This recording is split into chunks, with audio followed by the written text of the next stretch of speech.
And live. Hi, everybody. Are we on the Hey, internet? everybody. Honey, Are you how ready, are you? Mason? This is Yeah, I'm D&D. Okay. No Ricky right now because his computer is being dumb. If you're watching this, Ricky, fix your shit, bro. I don't know. It's probably Discord having issues, honestly. Discord.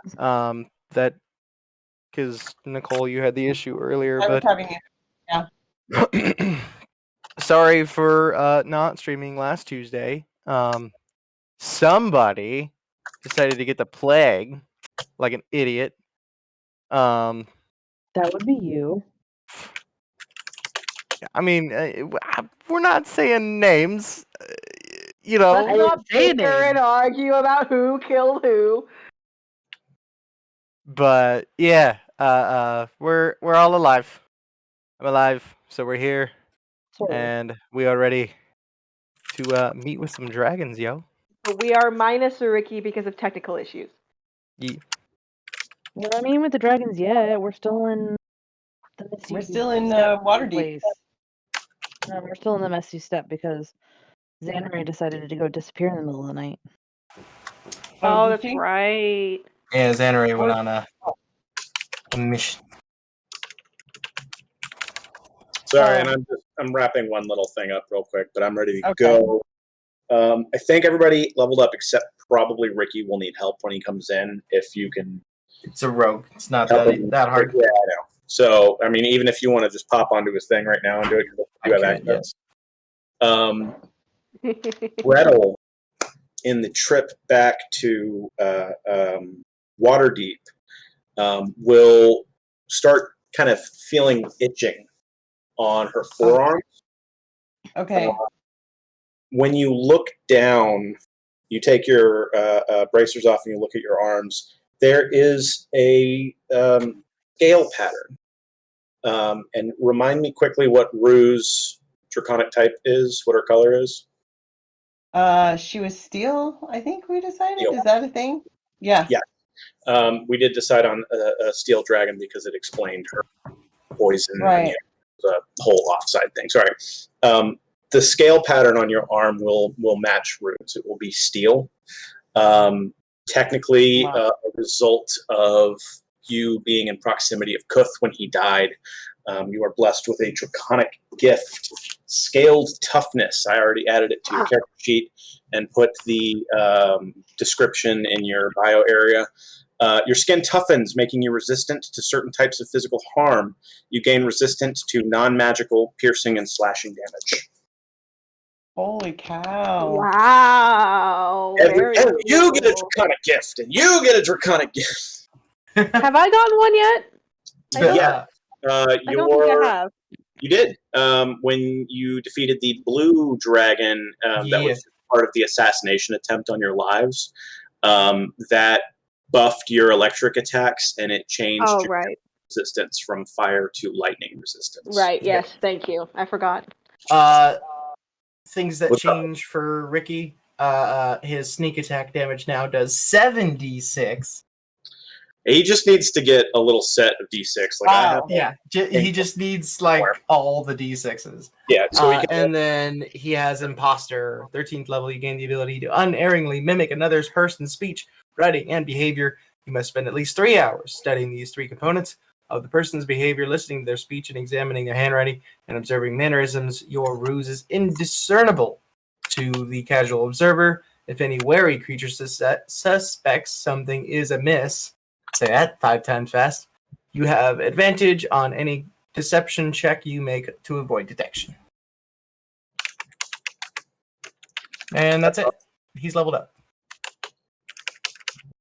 On a note, when Xanray comes back into the inn in the morning, because she had steeled herself in the middle of the night, she'll find Gareth and give him a book.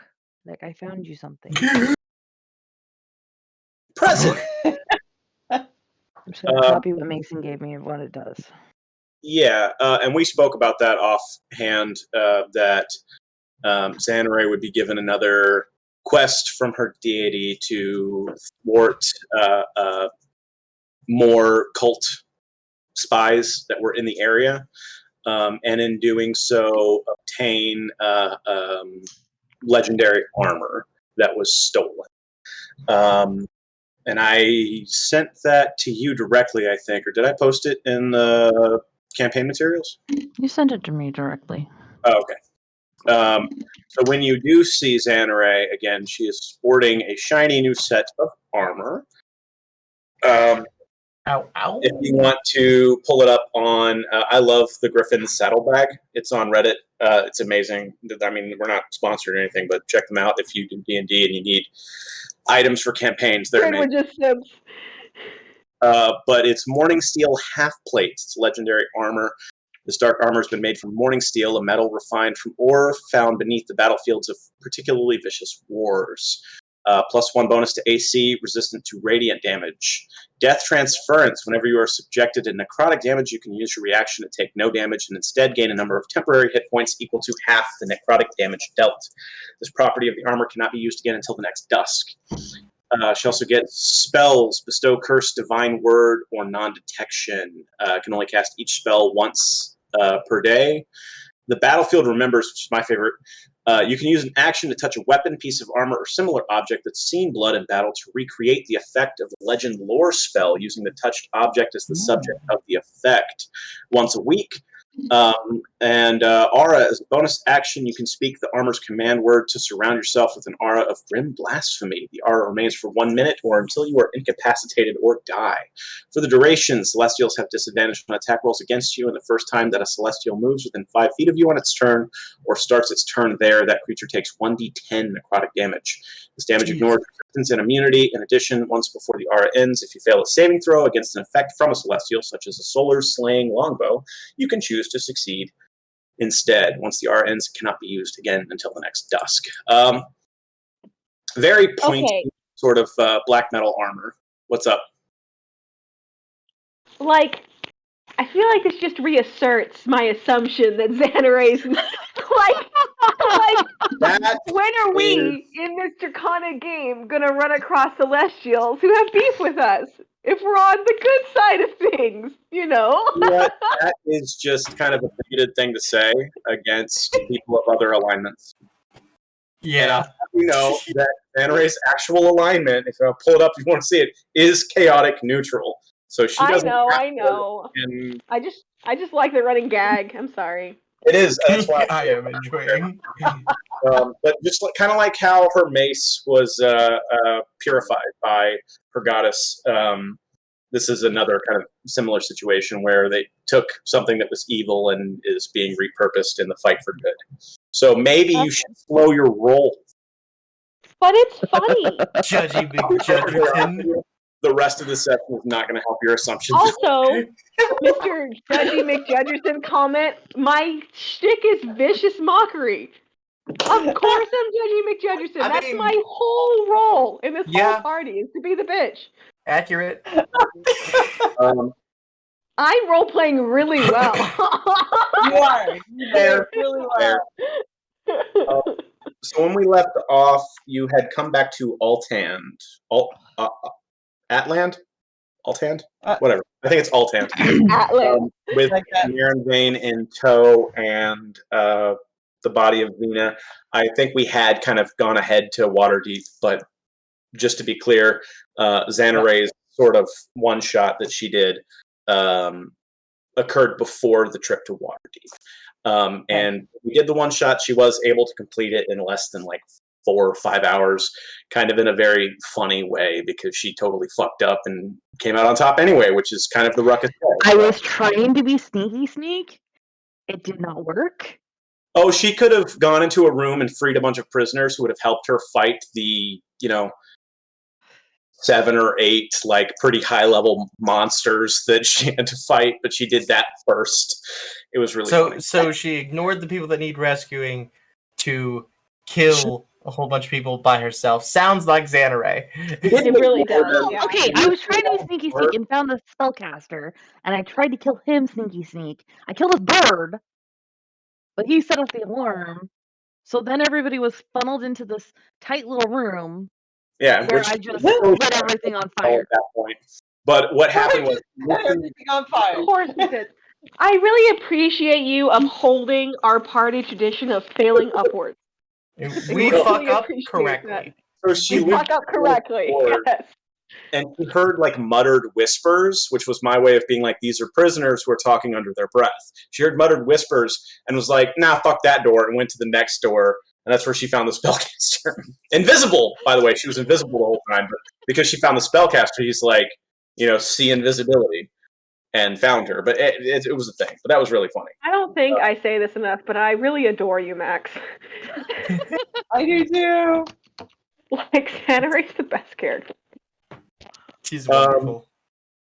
So she is able to return before you even knew that she was missing. Do you want to read the book that you're giving to Yeah, Gareth? I posted in the chat. Oh, Yeah, okay. yeah, I Materials. took a look.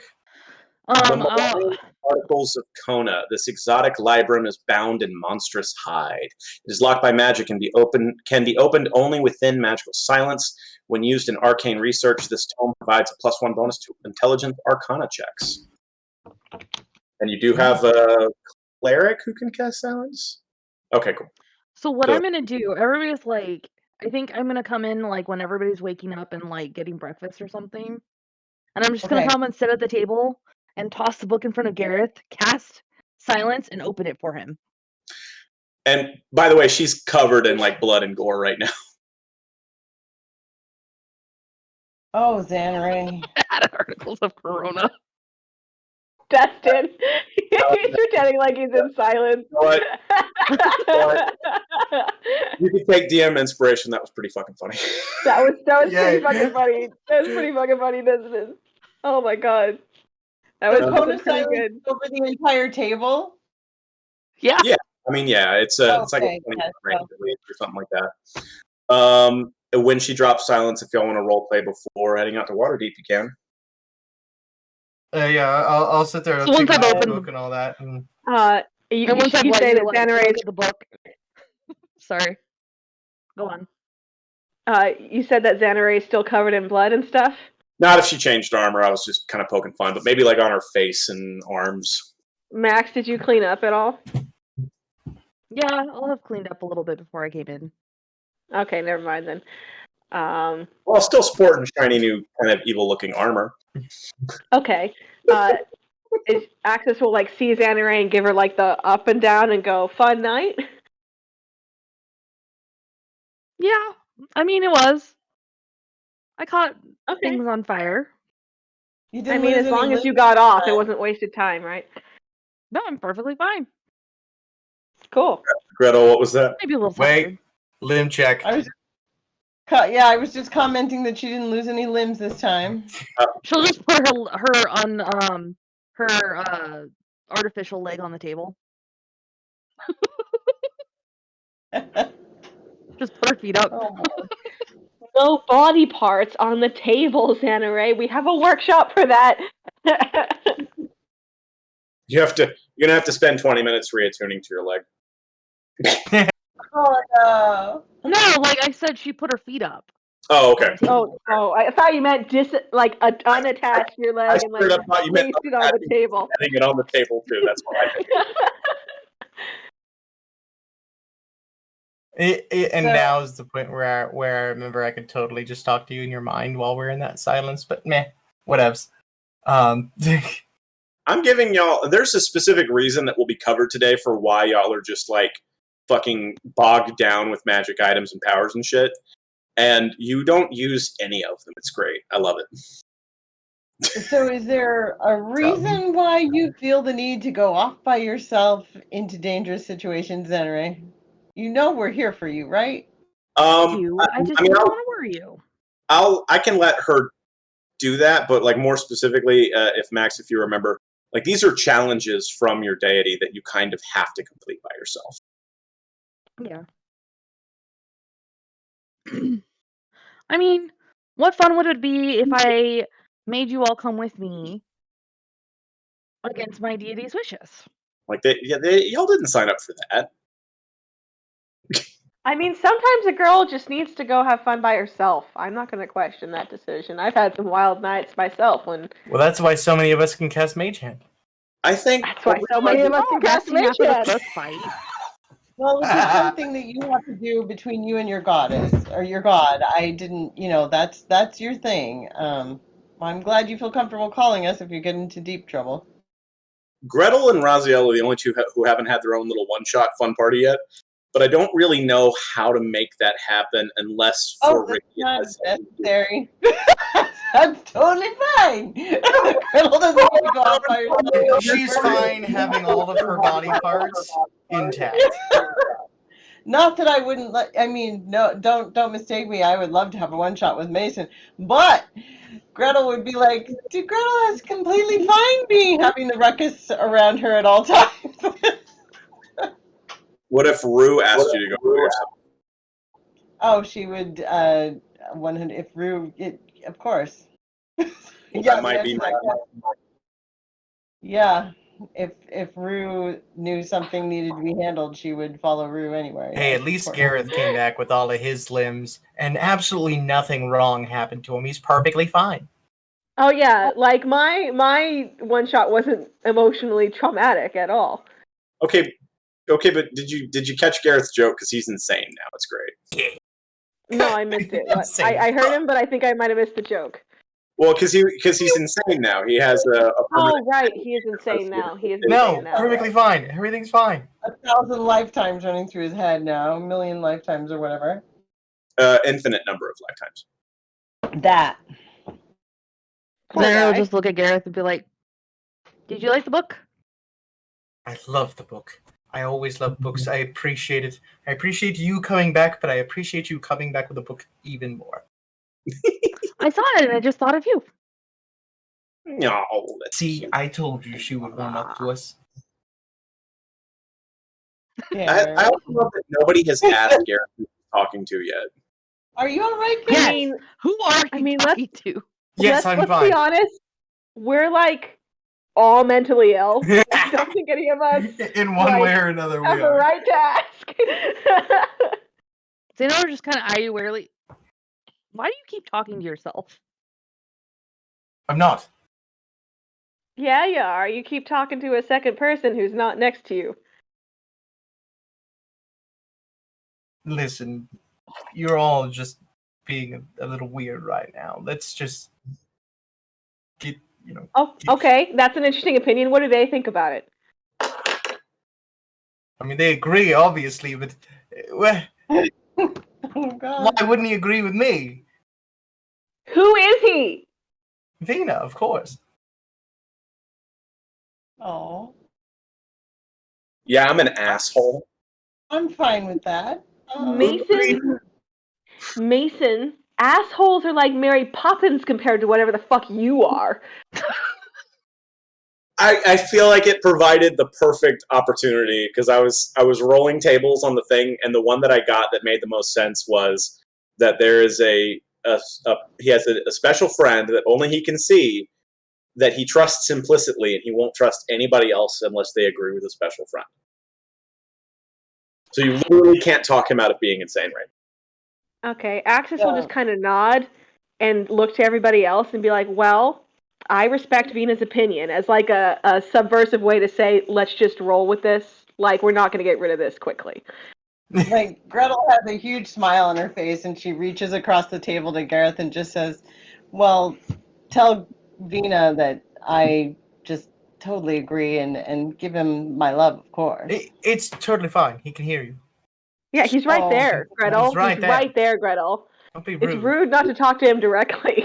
It brings up a special point. Who does Gareth think y'all are burying if you do a funeral in Temple? I mean, I'm hoping that burying Vina will help, but like, I don't know what you've Or done is to it going to make a lot of things might worse? Just make it worse. We'll find out. I do not know. All right. With that, y'all can head out for Waterdeep, or at this point, the problem with casting Teleportation Circle is that everybody has to be willing to teleport, and Neuron Vein might not be willing to go with you. So you might have to travel on foot, unless you can convince him. He's just bound and gagged, like sitting at the other side of the table. Like, Okay, so does Like, charm him? unwilling also include Yeah. unconscious people? No, it has to be. I'll pull it up, but I'm fairly certain they have to be a willing participant to the teleportation. Yeah, and even if they're unconscious, I think they would still be kind of unwilling. However, I'm sure Raziel has a way to fix this. Wouldn't you, Ren? Well, yes, I would. He'll pull out one of his just regular daggers, kind of spin it around. He goes, "Now let me tell you what my thought is. I will shove this inside you, and then I'll only take it out if you teleport with us." There's no need for that. I'm actually mistaken. Any creature that enters the portal instantly appears within 5 feet of the destination circle, so it doesn't matter if they're willing or not. I like my way better. Can we just appreciate that Dustin is like dead ass playing 3 characters right now? I Ghost know. Vina and Gareth and I'm a DM. It's not that different from what I usually not do. that. it's not, but it's funny to me. Yeah, no, with that, I believe... Raziel's gonna stab him in the foot anyway. Oh, God. Just like throw it down, but like make it look like it was an accident. Like, damn it! Aw, man. Things are so Don't worry, slippery. we'll take it out once we're teleported. Dragon King. By the way, I just got a notification that Dustin's live. Nice. Alive? No. You're live. Really? No way. The Dustin? Yeah. Yeah, that one was I heard he's an okay DM. He's actually the world's okayest DM. Really, I love it. Yes. You all heard that, Okay. right? Yeah, everybody heard that. Everybody in your little corner of delusion over there. No, all the people watching. Oh, I thought you were talking about V. No, we're just gonna assume Dustin. Everybody is heard that. family. On like immediately upon reappearing in Waterdeep, you are accosted by Elia. If you recall, real name Otaria Kakarnos. I'm not even gonna fucking try. I absolutely recall that 100%. Aurelia Carnos. Hey, that was better. Forget that. Aurelia Carnos. Elia, she understands that you're silly little mortals with your common tongue, and you might have difficulty with that. So you can call her Elia. As if she was expecting you, is waiting in front of the Lord's palace, watching the portal with knowing eyes. She will essentially she'll approach the party, and she'll just simply say that it's time. I will say in Draconic, give us a few moments and we will prepare. Okay, so both of you in common. So I thought you said Draconic. I'm sorry, my brain is Split 3 ways. Between the ghosts. Yeah, don't worry. I do that thing where I say part of the sentence in Draconic and then I finish it in Common. Yeah, I let her know. We'll just get ready to go. Raziel, can you take him to the guards or something? Take that knife out of his foot. Fine, whatever. And to reiterate what I said last time, the king, Melindrak, the king of the elves, thoroughly unaware that his long lost sort of not begotten, the opposite of begotten, like his exiled, forgotten, Prodigal? was the green worm speaker. He had no idea. I think somebody rolled insight on him and found that he was sincere.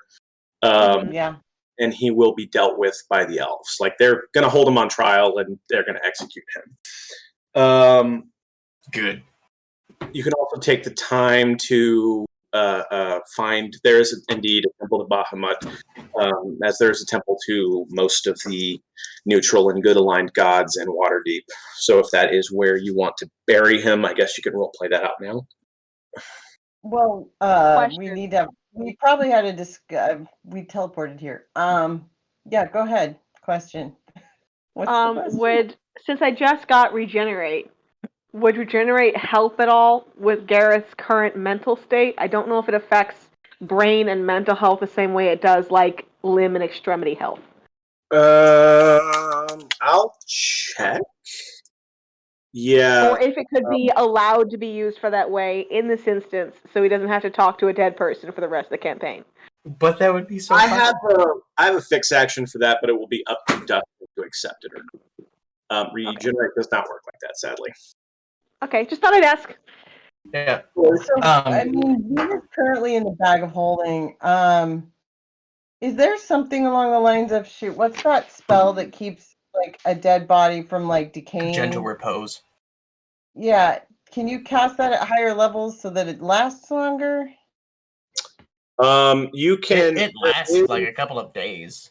There's Yeah, it lasts a while. spell, like if you're trying to, there's really no need to preserve his body necessarily, but if you want to prevent it from being raised or anything like that, there is a cleric spell that does that. It is, oh, it's the same one that does like marriage things. I'm trying to keep it from Ceremony. getting bad. I played this Like, game too much, guys. I'm trying to. I'd like to have time to talk with the ladies about this kind of apart from Gareth before we go hauling out Venus' body in this situation. Gentle repose just stops it from decaying basically for 10 days. And the funeral spell rite prevents it from becoming undead by any means short of a wish spell. Yeah. Which Okay, will that's stay nice. permanent for the like if you do funeral rite, like maybe consecration, that will prevent his body from being defiled. So I just say, I'm just like, before we're gonna take a few minutes before we go off to this big whatever this is time for. I would like to pull the ladies aside real quick because gotta freshen up. Outer our noses. Yeah, Gareth and Raziel will take the butthead to guards. Okay. And I will say that any altar, temple, or graveyard in Waterdeep will already be under the effect of the consecration spell, too. So. Okay. Okay. So my only so are concern is I don't want to have bring Vina out right now in front of Gareth if he thinks Vina's alive right now. There is, I will also say, if he's in a bag of holding, I believe a bag of holding already prevents rot and decay. There's no air. No. I don't think it does. Does not. It's a funny thing. A bag of holding is a whole separate item in order to Yeah. preserve meat and flesh. Bag of colding. Bag of colding. That's funny. Yes. So, what do you guys think? I was wondering about that because I don't know if we should use this as a chance to reassert reality or if it would be really damaging. It might be really damaging. And if it is, then we should just take care of this with us. But at the same time, I know that Vina would have wanted him to be there at his funeral. Like, for real, you know? I don't know. He was kind of there to let Vina go. I mean, he's the one who spoke with Vina. He Do you have did, any but thoughts? I mean, if you guys want to go bury him, I can distract him. You can ask Gareth if Vina on his shoulder is alive or a ghost. You don't know. Okay, I will. Okay, Yeah, I'll go ask. Vina died. Do you know? Do you remember? Are you up for that, Axis? Do you want to talk to him about it? I'll try to talk to him. I probably have the best chance out of everybody. I'll do my best. I apologize in advance if he like flies into a rage. Do we have property insurance here? Maybe explore that while I'm off doing this. How much gold do we have available to fix shit? We got gold. We got gold. She'll go and find Gareth and kind of pull him aside and be like, "So I have a question about Vina. Yes. If he doesn't mind, is he a ghost right now? Because you remember that he's a golden kobold in Bahamut's service now, right? Yes, he's golden right now. Okay. So is he like in an astral form or a spiritual form? It's important for me to know these things as we continue to interact with magical things.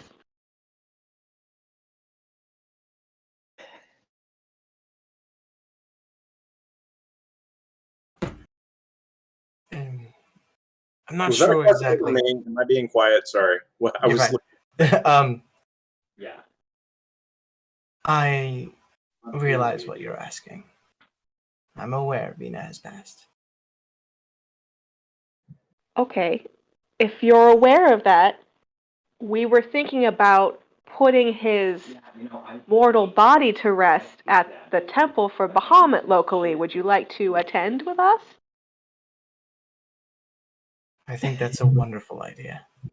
Okay, then I think we should go and do that first before we rush headlong into another mission. And she'll like link her arms with him and like give Gretel the like okay thing under like on the down low and like usher him towards wherever it is they're going. This could have gone a different way. I rolled the C. I know, I saw it. I was like, I'm telling you, oh my gosh, we're all like going. you missed it, Dustin, but I was sitting here like this the whole time we were rolling. I had my fingers crossed. Rolled a 17. It's fine. Everything's fine. Okay. It's an important step. I think that he said it out loud. I think it's an important step that he said that out loud. So we will, if it's okay with Aaliyah, we'll all just take a little bit I'll of actually ask her as well. Would you also mind attending, Aliyah?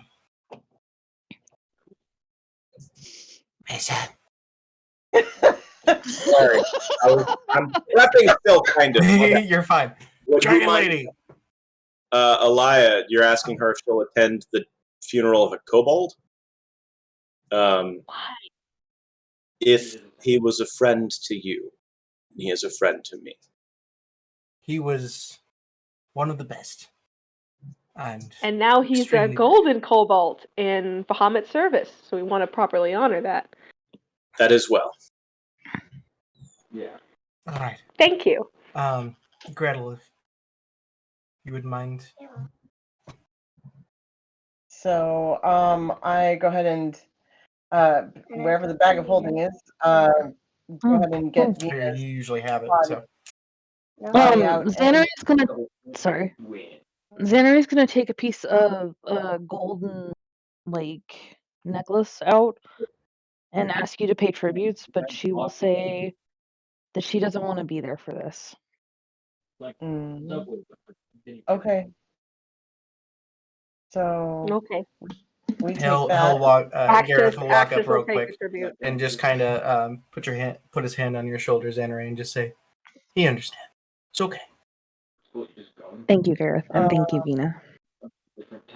Oh.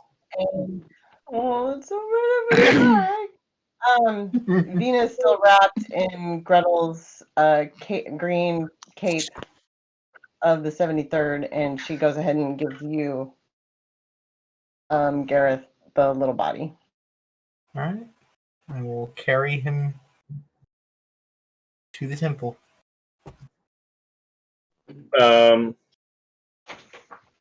Buddy. That is fascinating. Hi. Sorry. Low key, Mason, your kids are so adorable. They are. I know. Like, they're not on screen very much. Whenever I do, I'm like, Colin, it's bedtime. Come here. On approach to the temple of Bahamut, when you enter, there will be a priest there to meet you, and we can kind of exposition all of this. That they'll take whatever tributes you offer, and they'll lead you to the graveyard. There are, all manner of priests and druids in the employ of all these places, so they move earth to create a plot for him and raise up one of the stones. You can have that in whatever shape you want, with whatever inscription that you want as well. I will take my regional monocle and put it with me. Mm-hmm. We include his symbol of the ruckus to be part of the stone. Yep. Oh, to put on the tombstone? Okay, now Yeah. I'm ready to try this. yeah. Do you just want a regular tombstone? You want it shaped any specific way? I think that's probably Gareth's decision. Yeah. Shaped shaped normally, but have some wings decorated on it. His wings. Yeah, and being that it's the Temple of Bahamut, they'll do kind of a draconic style to feathered. Axis? Yeah, for sure. While they're doing this, she's kind of taken out a piece of parchment and like scribbled on it real fast, and it's like the first phase that you go through when you're writing a song, and it's the Ruckus Dragon. And it's gonna be about him, and she slides the piece of paper in like a pocket or something, and she'll finish it later, but like it's like a promise that she'll tell his story. And they will a little coffin for him. Are you? I'm What? crying. It's okay. I've made my players in Monday night's games cry the last 2 weeks.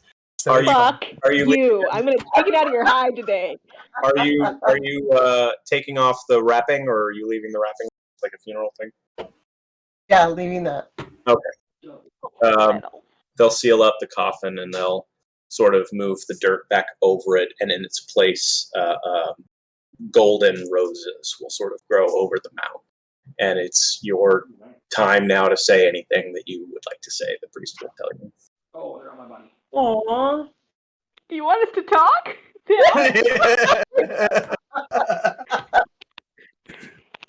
Bitch. Christ.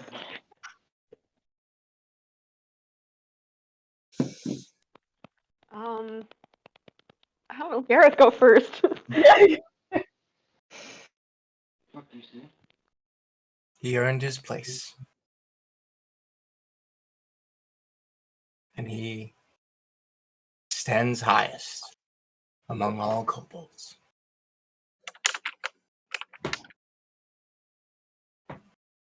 He did damn good. He is the goodest boy.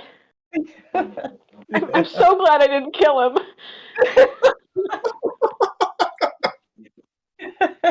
You did. Y'all wanted him dead at first. Gareth will lean down. So glad. Gareth, lean down. He's glad he didn't kill you either. Yeah. I'm just so glad that our relationship didn't include any murder. I'm really grateful for his presence in my life. To be honest, it included a lot of murder, but just but not together. towards each other. It was a mutual pastime. It was a group hobby. And this is the point where all the priests start going. That's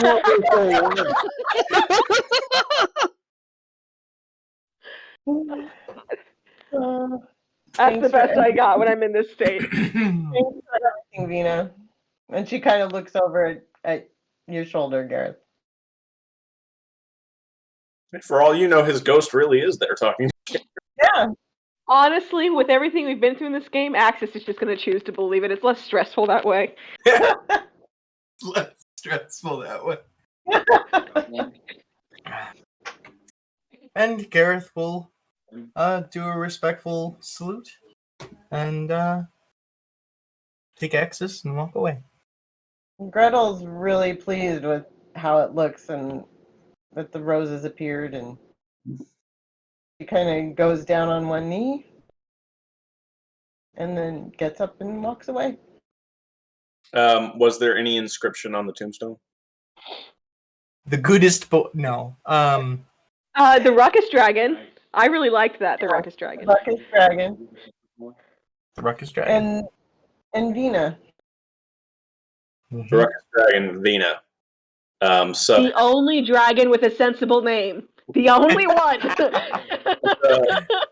The subheading will be he earned his place. Yeah. You can.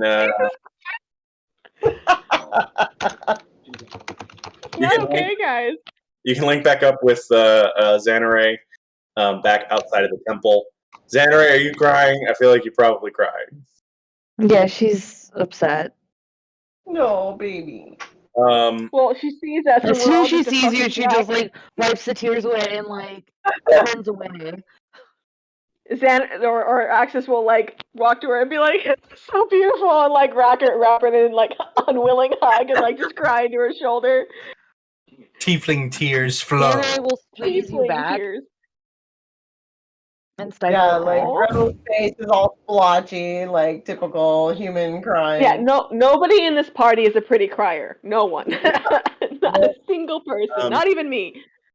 Elia will sort of inform you that the council is to be held in the Nether Mountain, which is 600 miles away. She offers to fly you. It will take 2 days in that case.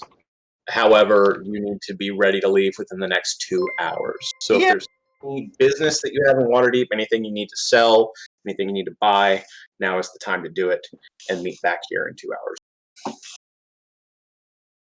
Let me pull So up 2 cool things just happened. A, we get to ride a friggin' dragon. And B, I just got 20 gifted subs. I appreciate you, Douglas. Damn, that was fucking awesome.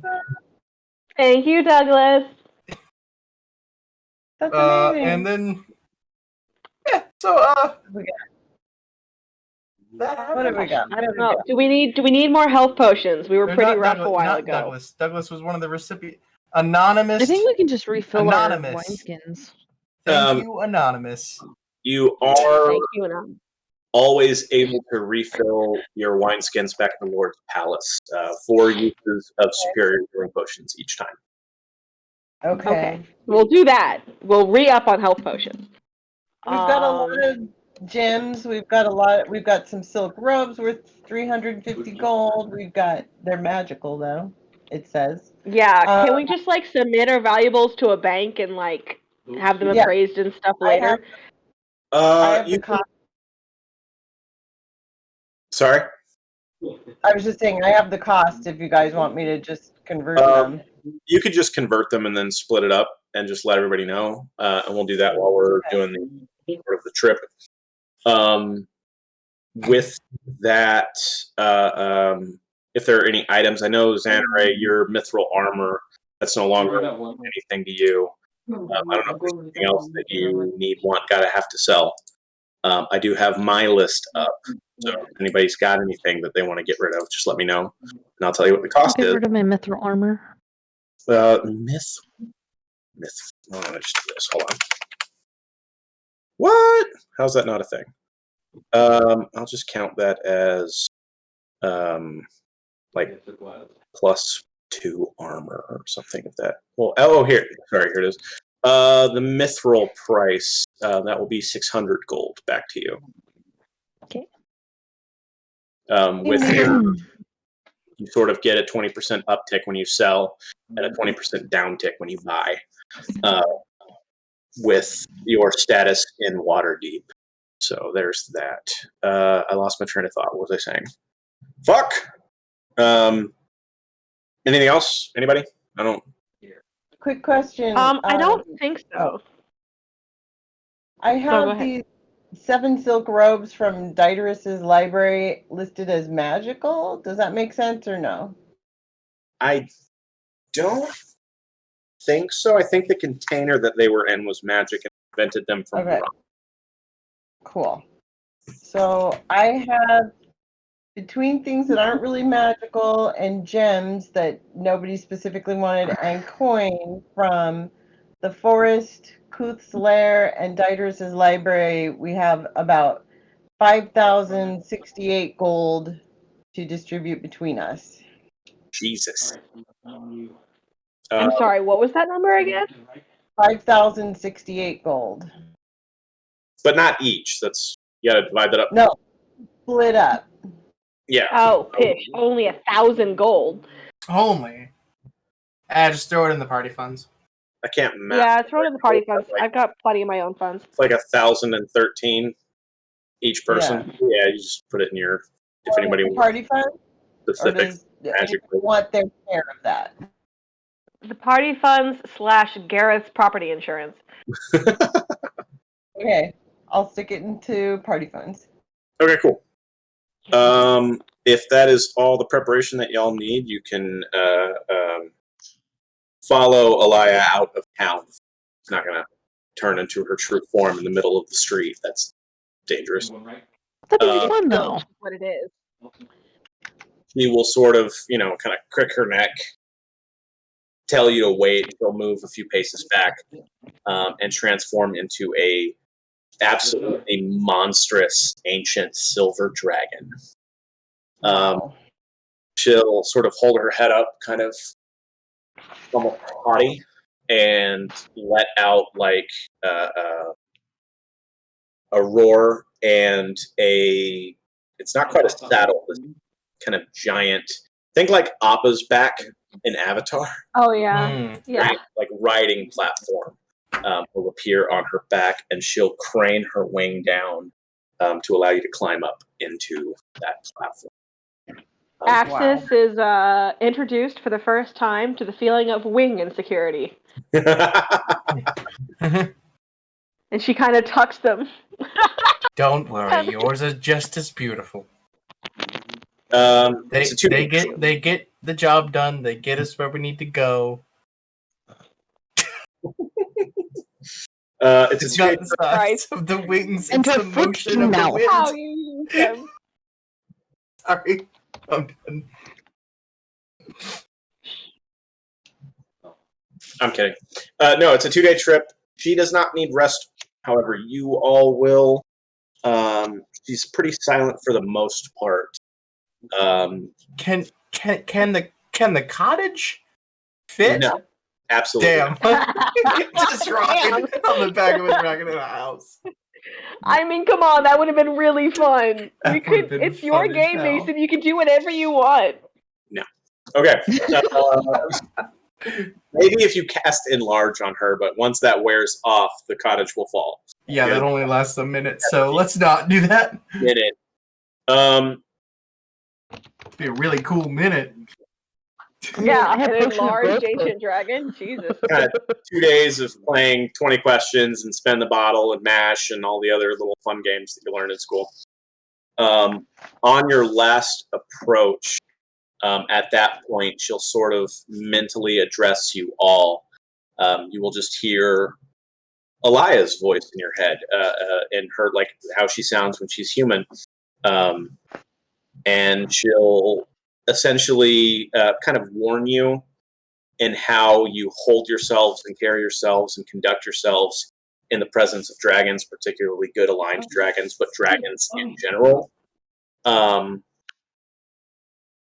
She'll say specifically, Gareth, I know, having lived with and learned from Havarlin, you should know this all too well, and you would do well to inform your party how they are to behave.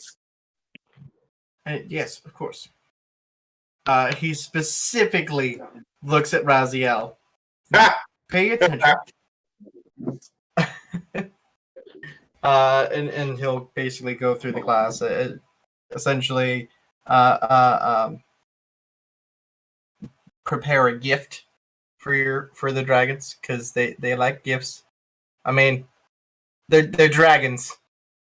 They like. You couldn't have told stuff. us that part before we left Waterdeep. We were just in a The Seriously. shinier, the better. We were just in a city. We got gold. They'll take gold.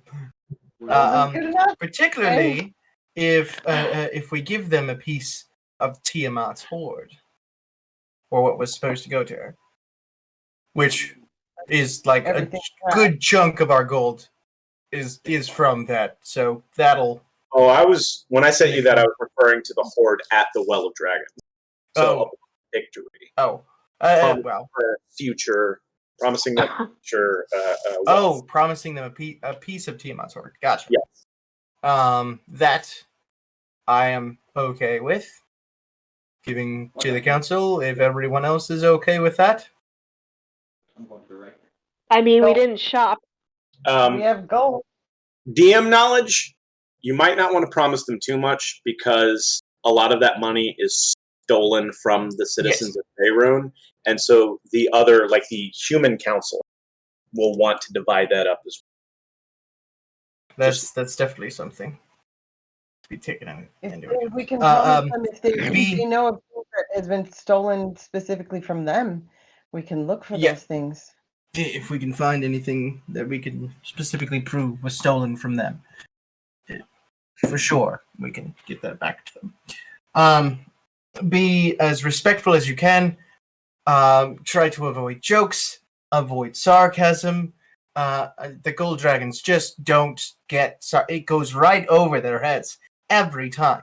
I don't know So what it should is. I just Hanako. wear like a ball gag? Is that what I'm hearing? I'm already making one for Aziel. I could make one for you. Honestly, you might. I can't control myself sometimes. This is more the Uh, children speak when spoken to. Well, speaking of that, do Okay. not ever interrupt a dragon. Wait until they offer you the floor. Okay. Okay. In return, most of them, except for the golds, won't interrupt you. Just avoid the gold ones. They're wonderful and beautiful dragons, and they fucking know it. No gold dragons. Got it. At this point, Elia will speak up again. It's like, well, there's no avoiding the gold dragons. There's one delegate from each of the metallic factions. You would do well to take everything he said sincerely, for disrespect in this court could very well mean that you are offering yourself to food. Keep that in mind. Yes. Speaking of which, everyone's gonna eat before this, right? I'm just clarifying. Everyone will be already fed. Once again, couldn't have mentioned this while we were in Waterdeep. I'm mostly kidding about them eating you, but it is like you might get attacked. You are in any way anything other than demure and humble and respectful. Demure. So the opposite of Understood. three of our party. Yeah, The Yes. opposite of literally everyone but Gretel. indeed. Do whatever you can to not be the ruckus. Everything but don't be yourself. Don't be suspicious. Don't Don't be be suspicious. Don't be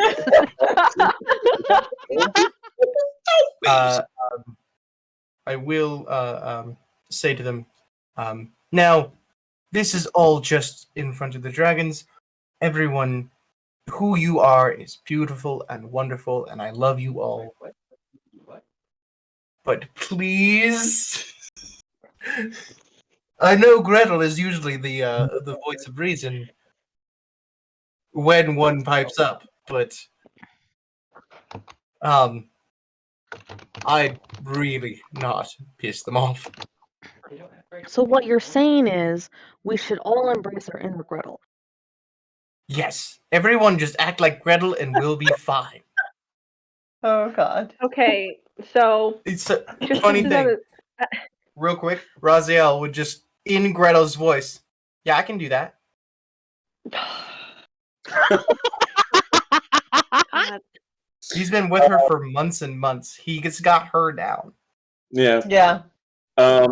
While you are flying along, if you're ever inclined to look over the side of the dragon, you will see the ruins of isolated settlements.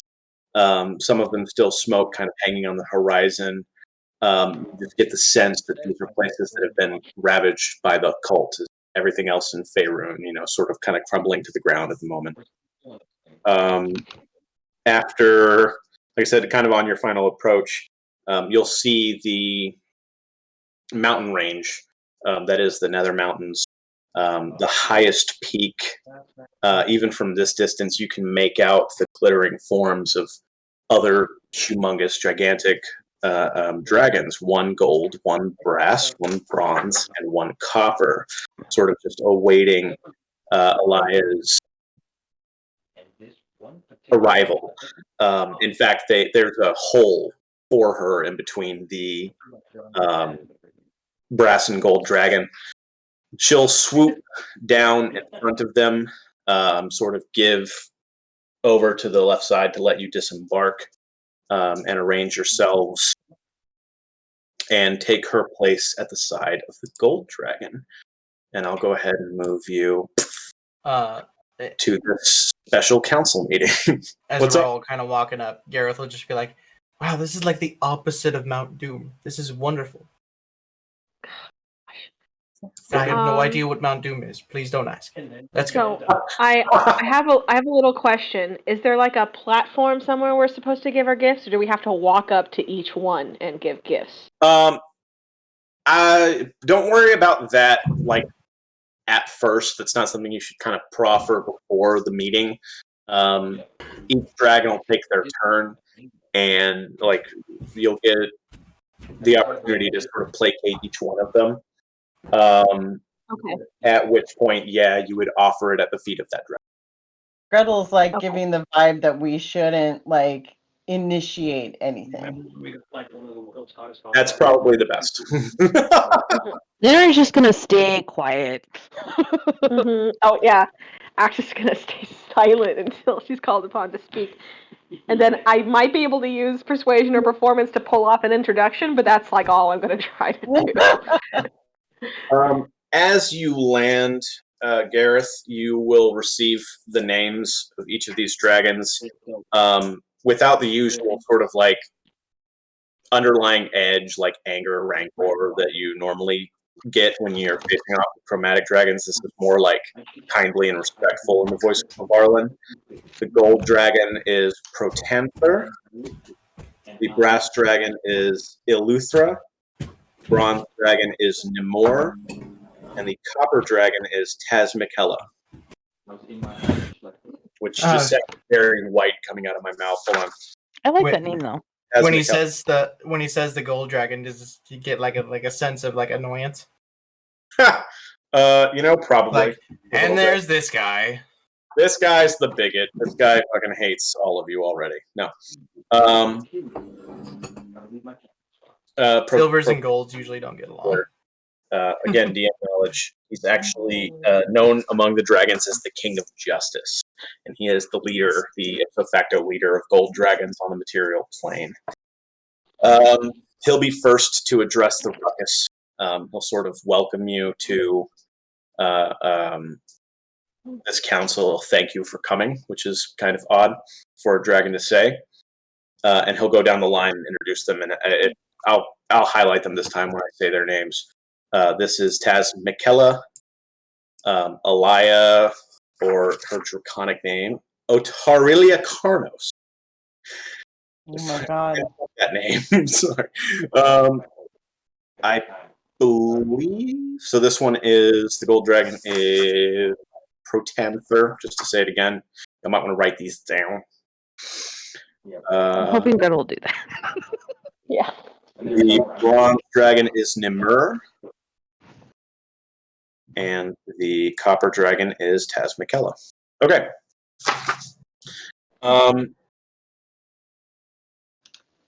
Even there up to the right. Protanther's going to start this off on a good note. And I'm going to do exposition. I'm just going to kind of DM through this as opposed to, because I really don't like having like a discussion between multiple people as a DM. He's going to start off the discussion on a light note and tell you that he just straight up doesn't trust humans. He doesn't trust humans, and he doesn't trust elves. There's great evil in your hearts, particularly because of your short lifespans. That almost gives you a bye, because maybe you're too ignorant just to know how evil or the sort of the effect that you have on the environment, the effect that you have on the natural world. He sees human settlements as sort of like a plague on the land. Hang on a second. Yes. Why are there two of me? Because I'm dumb and I don't have an access on the field. Because you were the first one on there, and then I literally went down from Raziel to Gareth, Gretel, and I just forgot to put access. No access. None for you. Okay. Okay.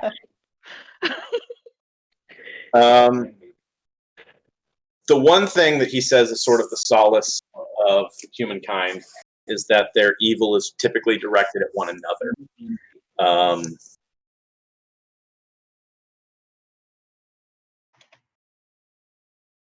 he honestly sees like no need for the metallic dragons to align themselves with the Council of Waterdeep at all, and thinks that the metallic dragons can sort of handle this problem on their own.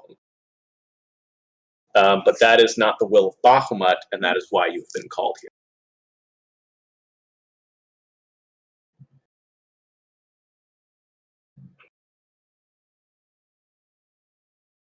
Okay, so who's gonna talk? The ruckus will all I hear just- in their minds. Told you. He's looking rather pointedly at you, Gareth, simply because I put you in the middle of the party. I mean, that great. tracks, Garrett's though, starting to because, like, talking. Gareth would That know the always most turns about out them. well. Yeah, he does know the most about them. Gretel is again in her mind thinking, the fuck didn't we talk about this before we got here? Anyway, We were busy sightseeing while we were flying. apparently. And to your left. You have any questions for him, Gareth, or is there anything you want to say on behalf of elves and humans, despite being a Goliath? We understand and accept your view, and we also appreciate the aid you decided to give, despite that. It's very presumptuous of you. We have not decided on giving aid yet. That is why you are here. The fact that you decided to at least try means enough.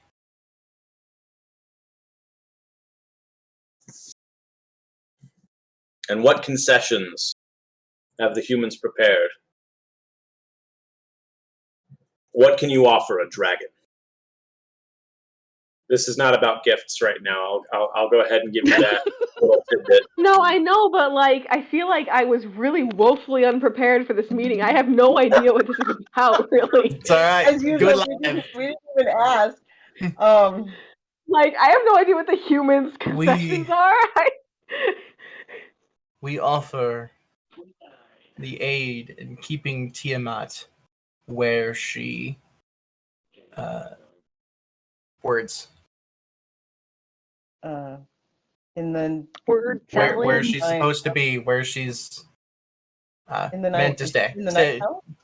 Something Yeah. eloquent Wait, are we- in that effect. Are we Um, also offering them part of Tiamat's horde in this part as well? Is this part of it? I would wait until sort of like the end kind of wrap. Yeah. For that point. Okay.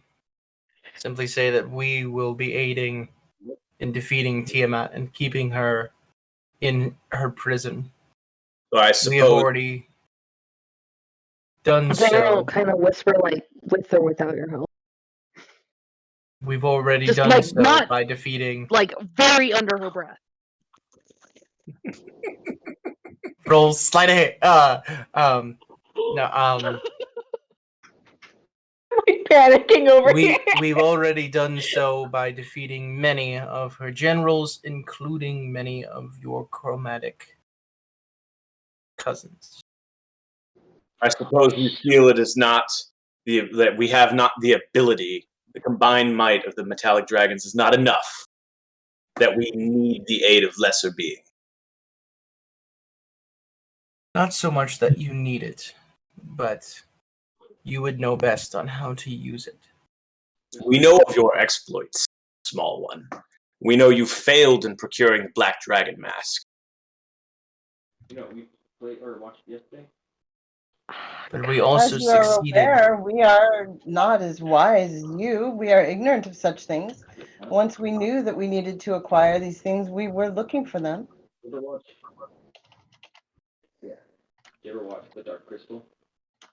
At the time, we had no knowledge of dragon masks, something that could be remedied with the help of this council. We try to learn as quickly as we can. As you said, we have short lives. We must learn fast. Well, I am mostly happy that there is not an elf in your number. However, this Council of Waterdeep, King Melindrax sits upon one of your thrones. What answer has he for the creation of the Draco Rage mythal? Draco Rage mythal. Sorry, that came out. Yeah, I was like, what? Oh. Gareth, give me I guess history. Give me a history check. With your Mason, with advantage because of your draconic knowledge. What's up? while he's doing that, could you maybe just move Xanaray's icon to be next to Axis, because we would like to hold hands and encourage each other not to say a goddamn thing. Because we're for really shutting up. fighting the urge to sass. Roll for shutting up. History? Yes. Plus 10. 23. I'm Nice. glad you gave me advantage. The Draco Rage mythal was a product of elven magic that caused all dragons across Faerun to go mad with rage. Chromatic gem and metallic alike caused a severe devastation across the hundreds of years ago, mind you.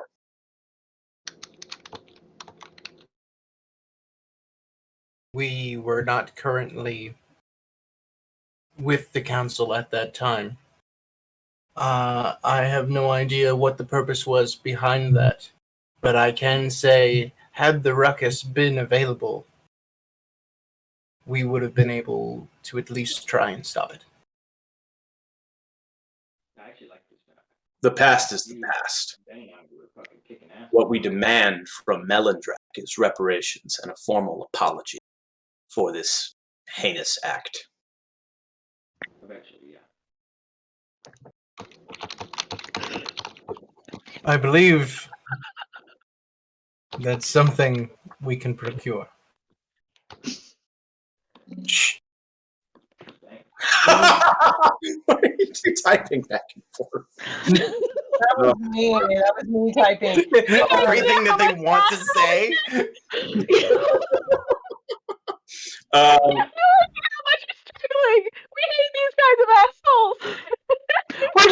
We're both like, I want to say something. I want to Okay, say something. here's the thing.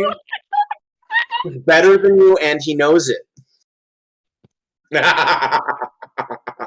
Should they roll Constitution or Wisdom saving throws to say shutting up?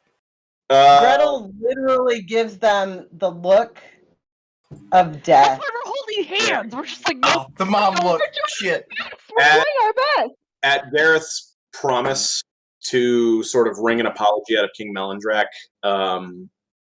Like, they have to decide, do they want the dragon's wrath or do they want Gretel's wrath? Like, No. They're not gonna start a fight. They are really. They're like their hands are like and white you know knuckling together. that, They're not like, moving you an know inch. they're trying, but she's like just doing a flex to make sure she can add on to that because she doesn't want to fucking die. Okay, so anyway. Because she doesn't want to fucking die. with Gareth's promise, Prothanter is going to sort of. He was leaning forward more and more as that conversation went on. He'll sort of stand back up, kind of high and proud, and he'll say, "That is a promise that is not easily forgotten and one that should be carried out swiftly." That's what we With do. that, he sort of falls silent, and it's going to go down the line from there, left to right. The first speaker will be Eleuthera. Damn it, down below.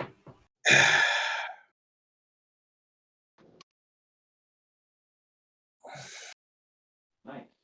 I'm trying to think of how to say this, essentially.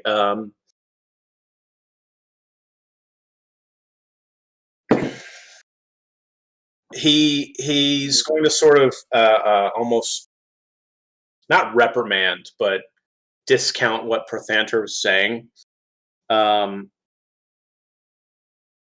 The fact of acquiring aid from humans and humankind is less about whether they are worthy and more about if they can be trusted. If they can be trusted with proper knowledge, if they can be trusted to lead properly. I personally would be willing to hear out any sort of plans or knowledge that these humans might have. I mean, I am no human, but I have lots of knowledge. I'm interested particularly in the dragon masks. It is a shame you were unable to acquire the black dragon mask before it was sent away. There is much that we know about them, and yet very little at the same time. We are slated later to sort of, if it is decided that we will trust you, there is knowledge regarding prophecy to be unwise to ignore. And we will discuss that later. But these dragon masks, I would hear what you think the best course of action would be if you are able to obtain any or all of them. Likely. What we... Oh, go ahead, Gareth. Destroy them would be my first thought. Yeah, I was just telling We Steven. understand they're pivotal to calling forth Tiamat in some kind of ritual, and it is our modus operandi to get rid of anything that would cause that to happen. We would lean towards destruction. Not to mention, unfortunately, due to recent events, we do believe they have most of them now. And they're planning on assembling them soon. That is not the information that we have, and we will discuss that further later. I tend to agree with your assumption that they should be destroyed. However, I would ask that you hold on to them if you acquire them, and instead turn them over to Elia as the ambassador for the metallic dragon. As quickly. Deep breath, Alicia. Deep breath. What is your problem? What are you talking about? So worried that this is translating We're to sassing and we're sassing in private chat, and I just broke us both. It will be done. Is there danger in carrying these masks with us? So long as you do not put them on. Circumstances are you to put them. Raziel goes, but what if I did? Oh, fuck No, me. no, shut up! We're going through this much pain, he can keep his mouth shut. We're just gonna slide over to him and just be like, nope. If I have any inkling that that is indeed what you would do, I would send you to whatever plane you are supposed to be on after the material one, right now. Well, it's a good thing I have no plans on doing that whatsoever. I would not allow it. Sort of right himself. He's referring to the last thing you said. And so dragons, being as long-lived as they are, have a bad kind of sense of timing of the present. So when he says that as well, he is referring to you promising to turn over any masks that you acquire, even up to like the final battle with Tiamat, if you happen to get your hands on any of them at that point. If we can find a way to give it to them, we will do our utmost. Otaralia Karnos. Elia will be the next one to speak. She too will sort of, again, actually, she will straight up reprimand. She will straight up reprimand Protanther. Oh my god, you pretentious douchebag. For as much evil as there is in Faerun, for as much evil as it is, y'all need to stop, because you fucking throwing me. Sorry. Like, You could do your private chat. You gotta lock that shit down. It's just a fucking Generally not about you, but yeah, I know it's not about you, Mason, but I do understand your reaction. I'm not trying to be a dick, but I can't get through it without laughing. Yeah, I'm sorry. He's trying not to laugh. We're really trying not to laugh. She will straight up reprimand Protanther. She doesn't even consider the lesser races to be lesser races. That's not fair. If anything, she'll call them like fledgling races. That the humanoids, they're more in need of like protection and guidance. That's Bahamut's way. It does no good to be judgmental and rude. And for as much evil as there is in the world, there is good, as evidenced by these people in front of you. Some of you come from not quite clean backgrounds, and yet you are here together serving the greater good, and that is Bahamut's way. Now,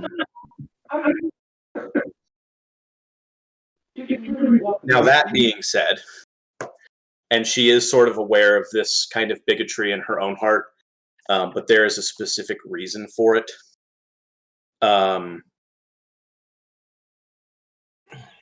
She is untrusting and sort of cautious and wary of dwarves. They have a tendency to kill any dragon they come across, metallic, gem, or chromatic. They see it as no different. And that she sees as a problem. Your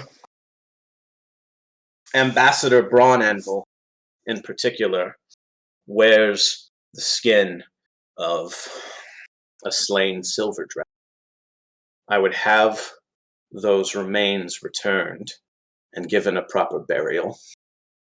It is difficult being in a room with him, just in general, and I, given my predilection for humankind, am chosen among these 5 to serve in the Council of Waterdeep. And so that is my demand. I must have his armor. Whether we have to deliver it, just the armor itself, or with him in it, I will find a way. Holy, sure, okay, yes. We will find a way to do that without killing anyone. She looks at Gareth. Right. I would have him turn over his armor, and I would have him, on behalf of Dwarven kind, make a formal apology for the actions of the Dragon Moon. You want to make another intelligence history check there, Gareth? Yes. And what that way? 25. The Dragon Moot is sort of a dwarven kind of festival, ritual, event, however you call it. Big where dragon hunt dragons. And again, they don't care the alignment, color, or predilection of those dragons. They just fucking kill dragons. That will be more difficult. The stubbornness of dwarves is legendary. We can certainly try. See that you do. She But will, among again, that, I cannot give my word. sort of straighten up and turn kind of statuesque, as it is no longer a turn for the council. Next is Nimur. Can I ask real quick if that was described, what the Dragon Moot was? Out loud. Did that get described just now? No, it wasn't described. It's just Okay. something that Gareth knows about. Okay. You can roll history if you want to as well. No. There would have been a different reaction from Gretel if it had been described. So that's fine. She'll find out. You'll hear in your mind. I'll tell you about it later. Nimur tends to side with Elia on this one as far as the potential of humanoids and the purpose and sort of character and soul of what it is to be a metallic dragon. That all metallic dragons are made in Bahamut and therefore have no choice in the matter of good and evil. They have to be good. So metallic dragons having no choice, humans do have a choice.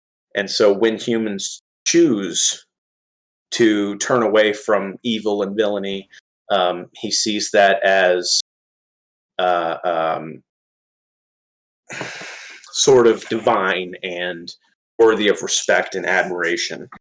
Dragons don't have a choice and humanoids do, and that humans choose to be good is sort of amazing to him because it is so easy to sort of give in to desire and do things that are not good.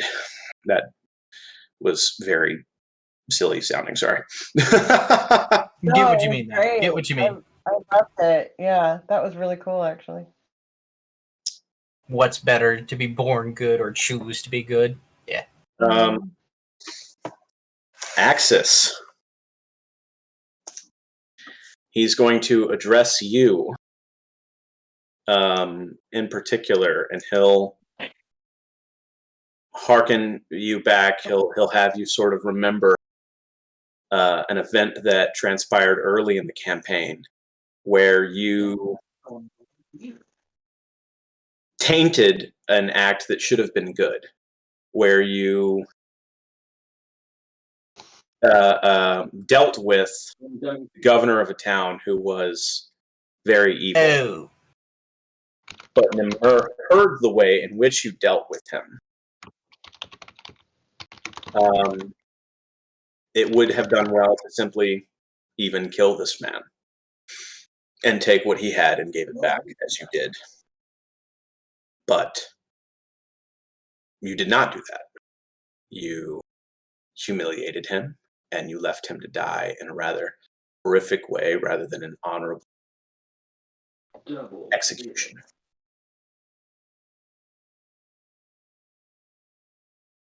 Yes, I did do that. And how do you feel about that now? So awful, it's thrown me into a rather steep identity crisis. Shit, just going right at it. All right. Well, that... I'm fairly certain this guy could tell if I was lying. Fairly Yeah, certain. I mean, so I'm just yeah, not but you gonna. could, I'm like, not gonna mess. go around the bush, but no, you go straight through that shit. Hell yeah. Well, that is good. I love it. For there cannot be any sort of... Fuck, there's a word I'm looking for in my head, and I can't think of it. Ah! I mean, same issue I had earlier. I understand. There cannot be any sort of repentance without suffering. So that you feel bad that you are suffering for it means that you are sorry. And I trust we will have no sort of alignment slip-ups in the future. I'm with you, Stephen. I will certainly give my most valiant effort Crossbridge? to at least stay exactly where I am, if not improve. She's really enunciating every word, and Gareth, you know her well enough that she is struggling so hard to pick her words very precisely. And that's just what she says. She's going to keep her responses as short as possible, as to give herself less opportunity to fuck up. But she is being honest. Like, she does want to improve, or at least not worsen, because that whole experience did shake her. I mean, Gareth carried her back to the camp crying. Yeah. He'll turn his attention to Gareth. You did not do this with malice in your heart, but arrogance. And you need to learn your own strength, especially now. Coming to you, Stephen. On my bridge. And I think you know what I'm talking about.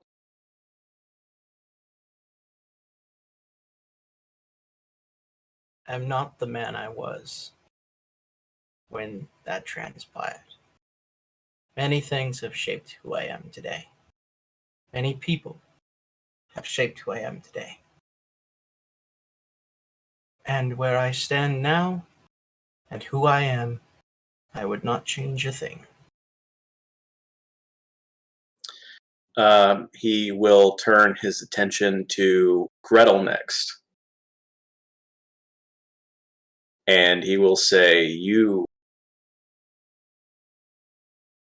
had your moment of hubris, and you learned from it, and you are now without fault.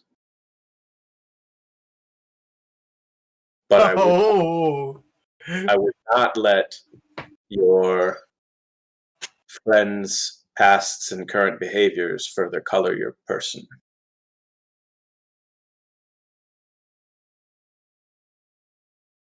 Careful who you hang out with, Gretel. He's referring to your decision to take the 73rd off on their own to slay the dragon. Yeah. Yeah, that's your yeah. moment. Chris. Yeah. She knows. She's actually biting her tongue right now. He'll sense your hesitance to speak, and he'll turn his attention to Raziel. Of a rather sordid past, running from your family and your history, and participating in all manner of theft and murder. But since you have left on this grand quest, you have diverted your particular skill set to the greater good, and you have not fallen to any of your old ways. And that is worthy of respect in some manner. My old ways are what make me good at what I do today. And yeah, I ran away from my family, but seem to have ran straight into it. Xanare, he'll give kind of a quizzical look. Being a cleric of a goddess of the trickery domain, I cannot get a good read on you. But I've heard of your exploits, and I had no reason to distrust you.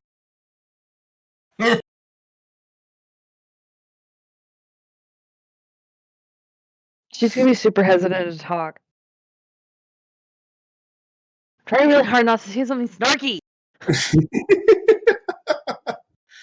And Axis is still like gripping her hand, like it's like they're both doing like the pregnancy grip right now. We're like, it's my Both friend. are like the physical ability of you guys holding it back literally is those two. You are embodying your characters very well right now. The five of you are here on glowing recommendations from people I have great respect for. And the two of you in particular, kind of motioning to Gareth and Gretel, your status with the Harpers and the Order of the Gauntlet, that is good work. And Instead of the razzle dazzle. it is my personal recommendation that you stay on that course, as the pursuit of knowledge and the protection of those who need it are worthy endeavors. And I have nothing further to say, and no concessions on my part.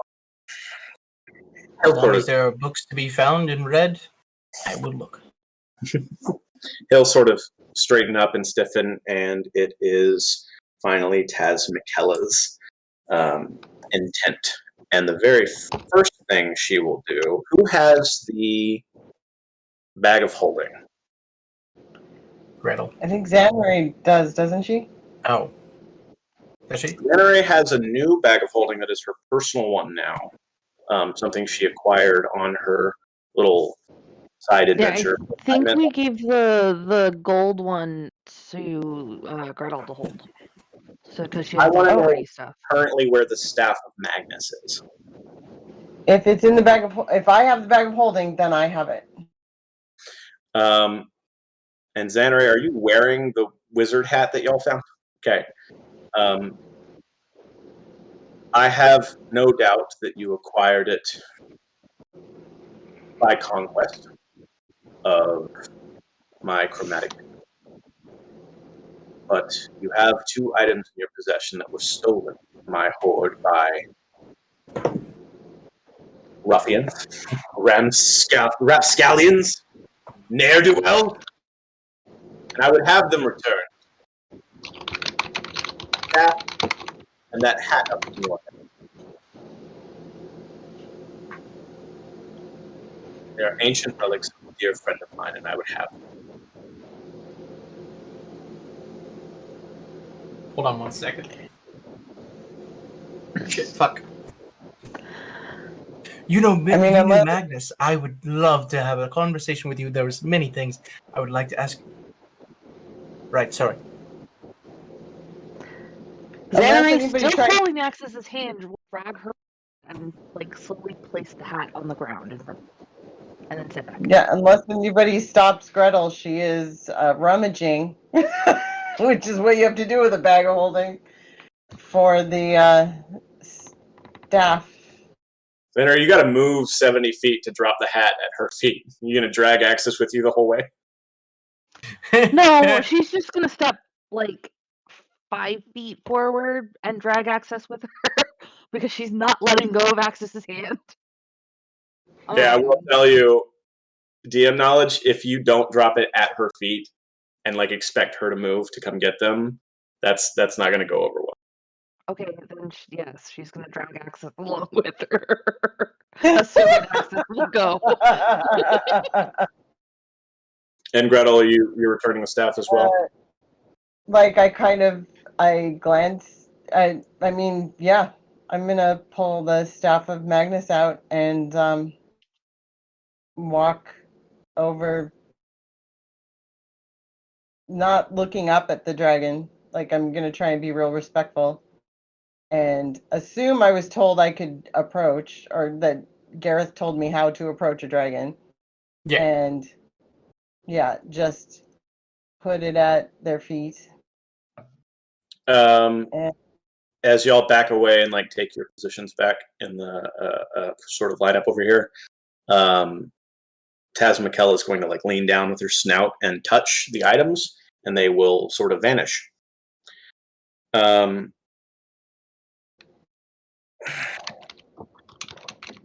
She's going to like rather pointedly stare at Gareth right now. We'll stand there. No, she's waiting for something.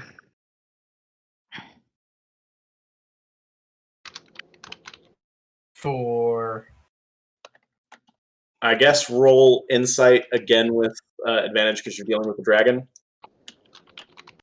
Natural 20 and a natural 1. It isn't quite your fault, but you were in possession of an item that was stolen of her. Not you particularly, but the party. So she wants an apology. Oh.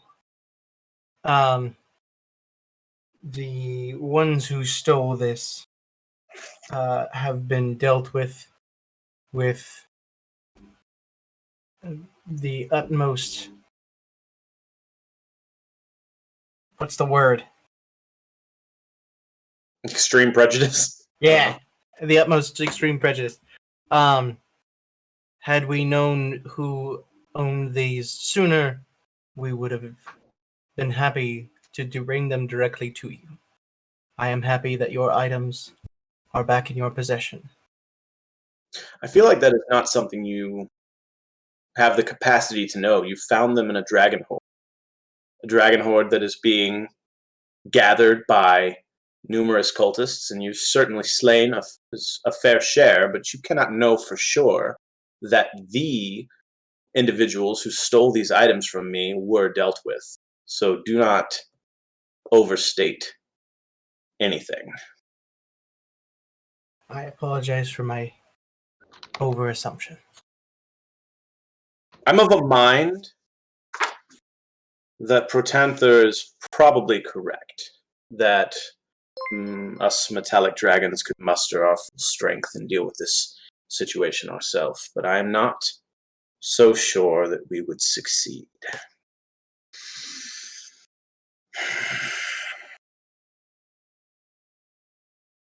If I may, there is a saying that we like to use. There's only one way to find out.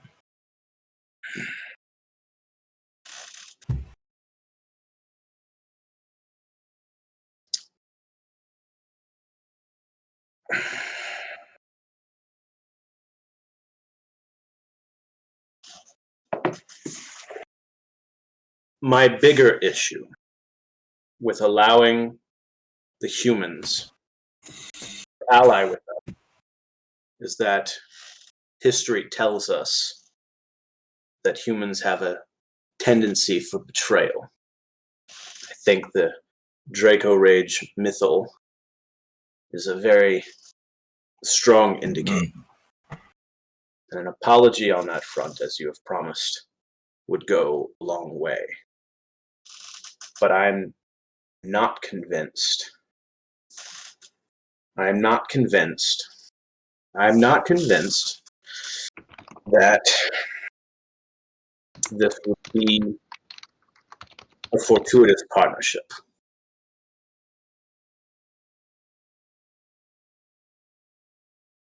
We are only in talks of being partners, and two powerful objects were already returned to you. That is Imagine what we true. could accomplish with your assistance.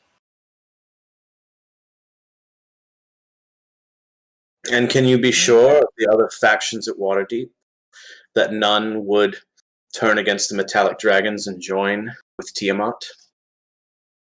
I cannot. We are on your side. The ruckus is on your side.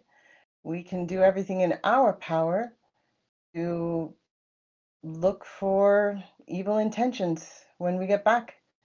See what we can find out and protect you to the best of our abilities as well.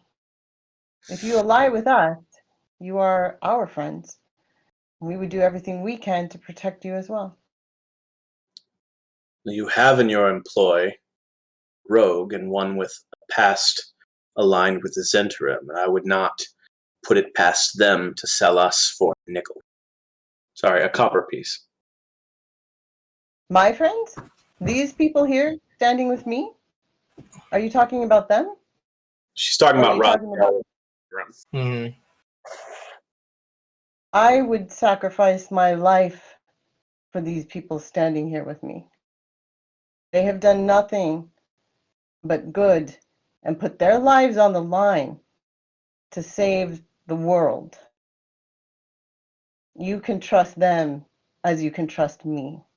Since you have known them, and even since you have known them, there have been certain, shall we say, shady situations that you yourself do not feel well about. That is true, but no one is perfect and it takes time to grow. Is there anything that you can say on behalf of Zentrum that will persuade me? Anything you can say regarding their actions, their activities, any sort of concession, any proof you have that they would not turn against all of you and ally with Tiamat? And that's Raziel's, that's the spy group. Raziel will say. Raziel, so I'll remind you what Ricky said when we were playing on one of the councils. Raziel has had dealings with the Zentarim. He's not a member. Right.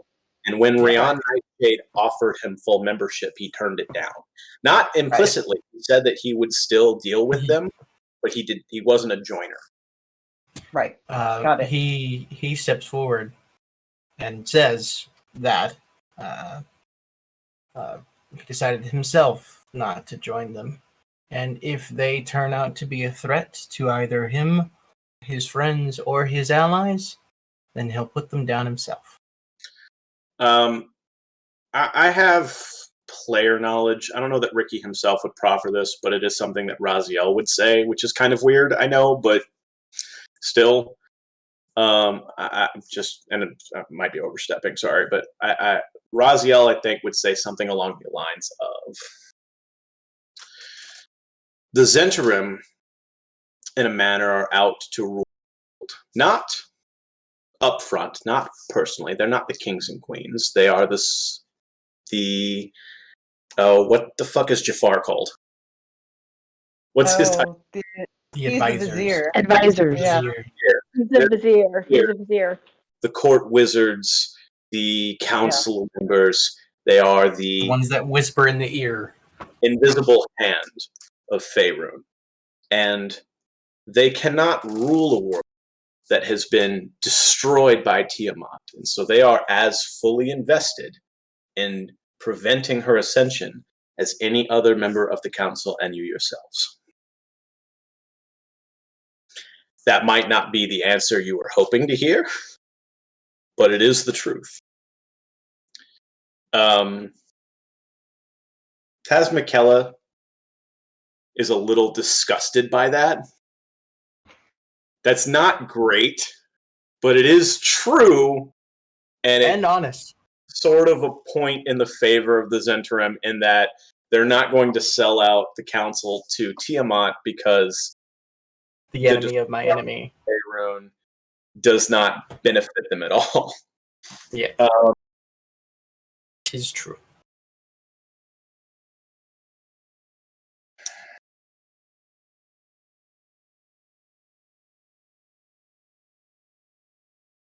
At that, she's not even going to respond. She'll kind of shake her head and stand up again. And Pertanther is going to sort of motion at Gareth that now is the time for any other concessions you want to make about wealth, any other promises for the Metallic Dragons, any sort of like thing that you can do for the dragons or for Bahamut that will sort of improve their attitude regarding the council. And if anybody else has any sort of role-playing options, you can say. We are aware that the hoard that's been gathered, has been stolen throughout Faerun. If once we recover all the stolen items, the council, I'm sure, would be more than willing to work with you and figure out what goes to whom. And any stolen items they will do their best to return them to the rightful owner. Oh. Hold on, sorry. I'm trying to determine something here. 5 factions. Is it 5 factions? Yeah, 5 factions.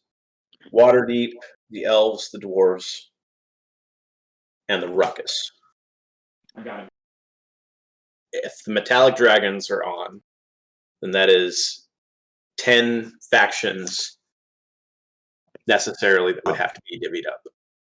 And I just rolled something, so Garrett's gonna actually blurt something else out and go, of course we could all just die. That's something that very well could happen, and then we all lose. Actually, will smack him because we've been working so hard not to blurt things out. I know, but he's insane. He's insane. Kind of got He's been holding it together by rolling this, and I just rolled a 1. So none of the dragons really react. Certainly not the way that you might think.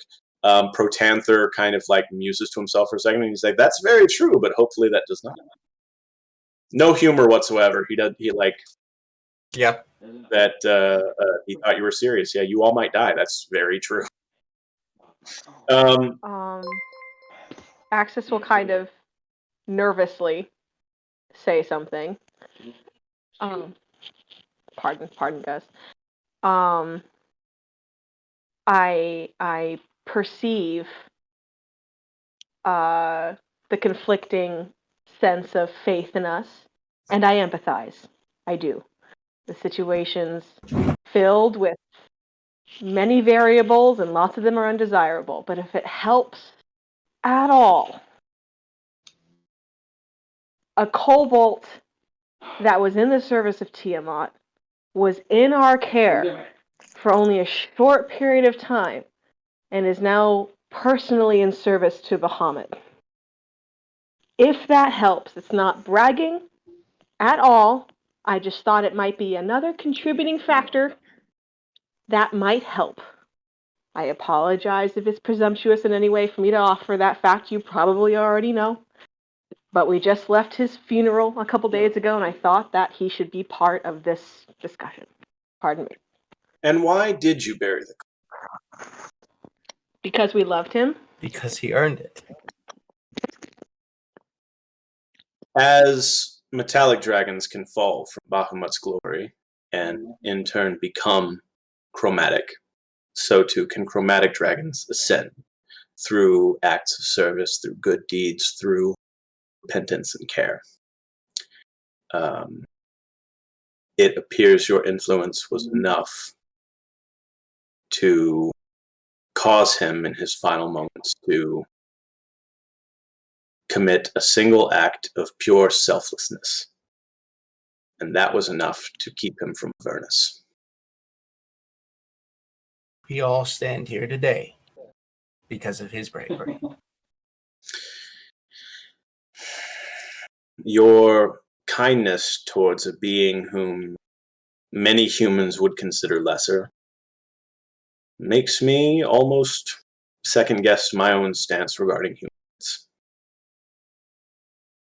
To your point, Protanther is going to address Gareth. Are you suggesting an even split of Tiamat's horde between the metallic dragons and these humanoid factions? There's got to be a better word than humanoid. They wouldn't be saying humanoid, but that's what I'm going with because I can't That's think of fine. any. How about More- bipedal? Or Bipedal. mortals. Bipedal. Mortals. Yeah, but you see, like, fucking fish are mortals. That's not... Dragons are mortals. Because they have such problems being condescending. Yeah, No, I know. that's true. Especially Not the that gold it's one. condescending, it's just, like, very technical. And it's more for, like, us than what they probably would actually say. But I just don't have a word. I mean, I'm sure it's a much more appropriate word in Draconic, but it probably translates poorly to humanoid in common. But yeah, Many of you have lost your hordes, but many of them have also lost their livelihoods, everything they had. Everything will be returned to those who owns it. well, I think you and I both know that that is an insurmountable and likely impossible task. But it may be better, at least for the portions going to leaders of factions and people, the leader of the elves, the leader of the dwarves, for them to divvy it up as best they can among survivors and those who have been displaced and otherwise suffered at the hands of the cult. It'll be difficult, but the humanoid races have done the impossible before. And with your portion and the portion of hordes that you have already gathered, We'll retire. And I personally will have a very big library. I suppose it is your decision to do with your procured wealth what you see fit. Nobody liked that. That's Garrett's decision. Axis like that. Well, I still have a whole life of service ahead of me. Gareth is obviously cracking and no one's stopping him, so... Yeah, no,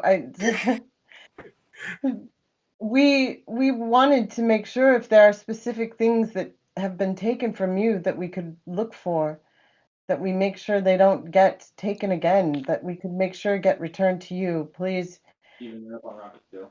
you can let us know what to look for specifically for you. Many of our kin have been ambushed and slain, as Elias' own mate was, I believe. You are privy to that. Those of us who remain after hearing the dragon have sort of consolidated our hordes, and those are central to our territories, and we are keeping a better eye on them. And when we can, and when we know, we recover the hordes of our fallen brethren. That is not as big a concern. Most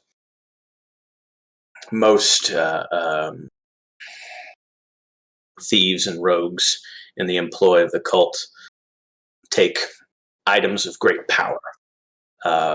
When we divvy up Tiamat's horde, we will be able to identify them at that point and recover what has been specifically stolen from any metallic dragons.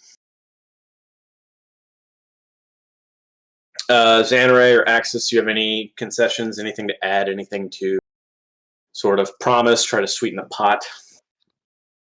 Is this the part for gift giving? Yeah, you can leave presents at this point. Okay.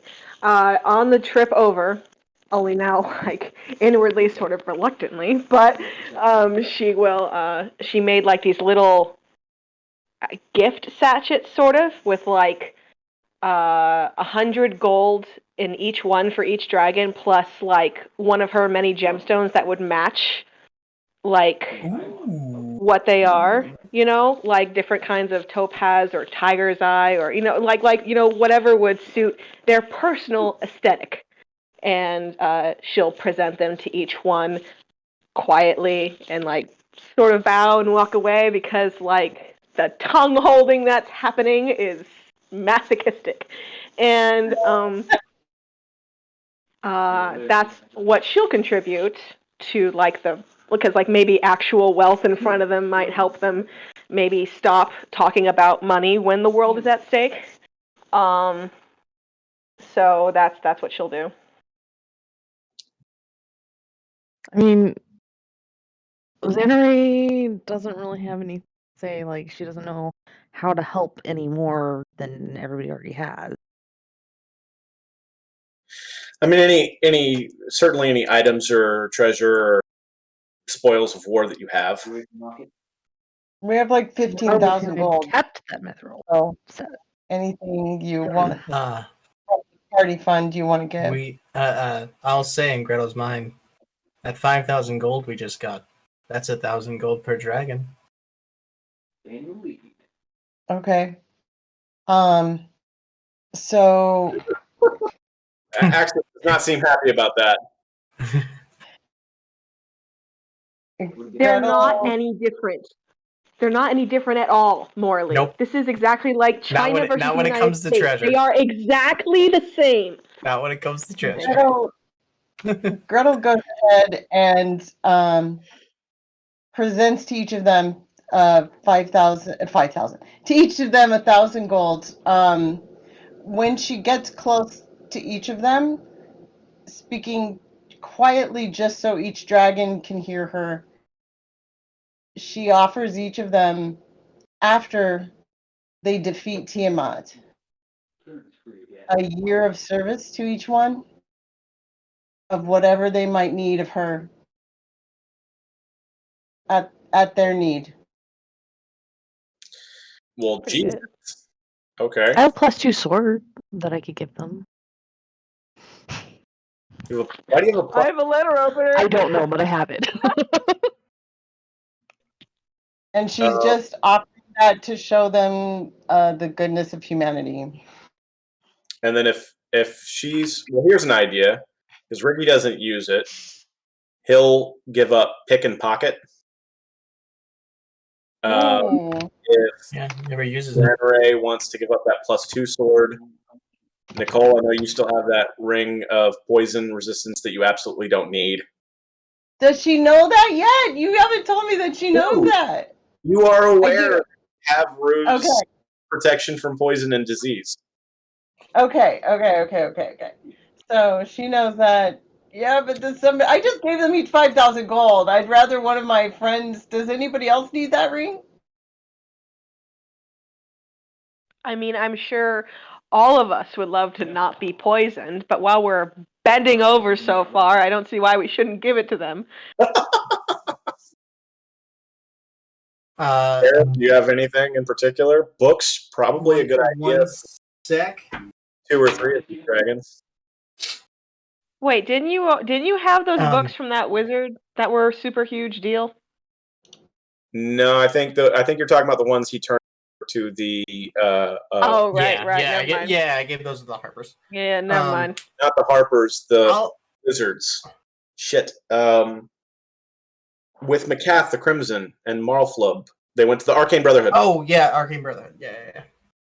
I will pull out a stack of books, the more ancient ones, the rarer books. Some tomes. Yeah, pull those out and set them down, and then I'll walk up to Elia and say, "The one other gift that I have just specifically for you." And I'll unbutton a few and show her the newest tattoo of the dragon we just killed. Now, Another one of his killers is dead. I do have Yeah. something, and I want to offer this up to the party first. Axis, just real quick, Max. Axis, I know you're lousy with magic items. You have one more to make this a 5 and 5. About what she has. It's about what she's willing to concede to the. You got all the stuff. It's up to you, dude. Wait a minute. Do I still have that hat that like gives plus whatever to disguises? Yeah, I think you do. Okay. She'll kind of toss that into the ring. It's a valuable magical item, but privately in her heart, she's commenting on their like two-facedness. Wait, a hat? Are you? Sorry, I thought you were talking about like the top hat. Pan's top hat doesn't do disguises. It allows you to cast without verbal components, verbal or somatic. Oh, okay. Shoot, never mind. I thought I had something for disguises. That's pretty cool, though. Well, disguises. I want that hat. I'll keep the hat for Xanaray since she lost her hat. Never mind. She can have the top hat. A top hat and I will. spiky black metal armor. Somebody, witch's hat. That's amazing. I defy you to find a sexier image than a red tiefling in a top hat and black armor. Okay, but I defy you. Horns. That sit on top of the horns. Hey, there's a broken one. Put it on top of my broken horn. It can be offset. Oh, offset on the broken horn. Go all Harley Quinn with it. That's kind of cute. Yeah, it's super hot. Okay, so I had that evil giant comb from the barber, apparently. Oh, that thing. Forgot about that. Oh my god, that'd be amazing. Can I put it in that? Is that canon? Canon. Yeah, I mean, that's canon. That happened. That happened. Can I throw that in the pot? Would that make it better? I don't remember what that does. I don't either. I don't have anything from just giant evil comb. I'm not sure I actually have that many magical items anymore. I thought that we kind of gave them to the party and sold them already. At least the ones we weren't using all the time. I don't know. I just remember that you came away with like a dozen. Yeah, I came away with a lot of stuff. You got all boys shit. Did we decide the Ring of Poison Resistance is going in? Yeah. So. Yeah. Ring of Poison Resistance. And, gosh, I don't know. That's 5 items. I don't know. I was just thinking, like, make it 5 and 5. If she's given up the comb, which is a weapon, but also styles hair, and she's I already gave them 500 gold and a lot of my gems. Yeah. So out of my personal funds, and 1,100 gold to each of the dragons. I think that's probably a pretty good tribute. I think they'll be okay with that. That you didn't come to a dragon fight. Oh wait, Handed. I will contribute, and I'll write them later and send them to you, Mason. A haiku for each one. I love it. Okay.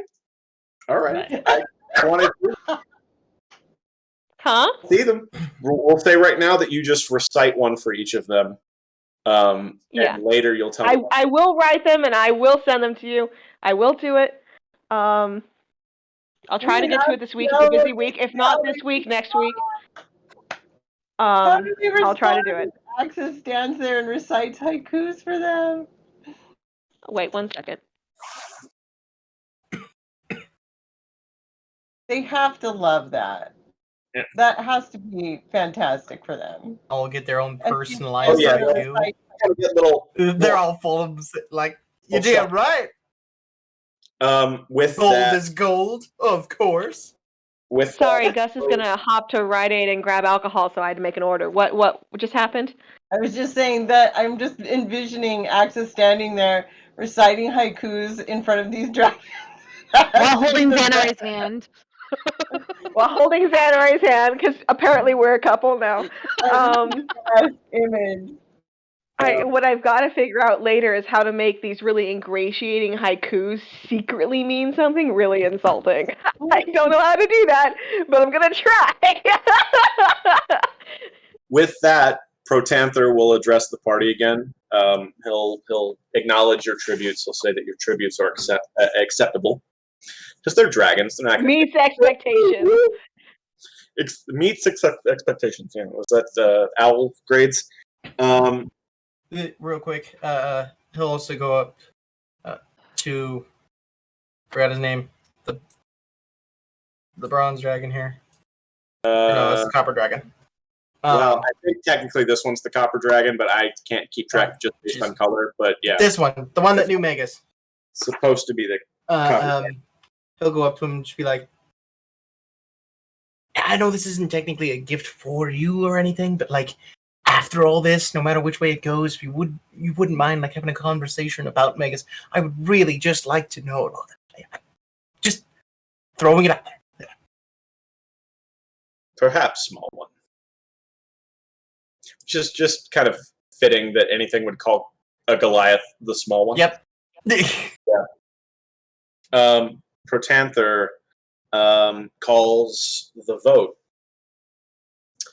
and all of the metallic dragons are in agreement that they will side with the Council of Waterdeep and provide aid. Oh, yes. Guys, saying in your mind, are we about to ride dragons into battle? No, we're not riding these Hell dragons. It'd be cool though. No, thank you. No, thank you. They're Sorry, too majestic. I feel like a whore. That's what I feel like. I feel violated for this favor. But one that had to pay instead of get paid. No, I had to keep my mouth shut and suffer to get any sort of goodness out of these guys. I am like Axis feels totally violated. Fuck y'all. It's gonna be worth it though. We will talk about It'll be it. worth it though. Metallic dragons are in agreement. They will provide whatever aid and knowledge that they can, not only to the council but also to the ruckus. Specifically, you all receive the gift of the metallic dragon. Whoa. Whoa. What? Oh, It's a feat. It's a feat. It's a feat. we get Oh feet. Oh my god. I will put it on Raziel's. Oh, hold on. I'll put it on Raziel's character sheet, but you all need to move it We all over get feet. because I am. Holy crap! Are you serious? Yes. What is it? We get Draconic Healing and Protective Wings. Draconic Healing, we learn the Cure Wounds spell. You can cast this spell without expending a spell slot. Once you cast it this way, you can't do it again until you finish a long rest. You can also cast this spell using spell slots you have. The spell's spell casting ability is Intelligence, Wisdom, or Charisma when you cast this feat. Choose when you gain the feat. Protective wings. You can manifest protective wings that can shield you or others. When you or another creature you can see within 5 feet of you is hit by an attack, you can use your reaction to manifest spectral wings from your back for a moment. You grant a bonus to the target's AC equal to your proficiency bonus against the attack roll, potentially causing it to miss.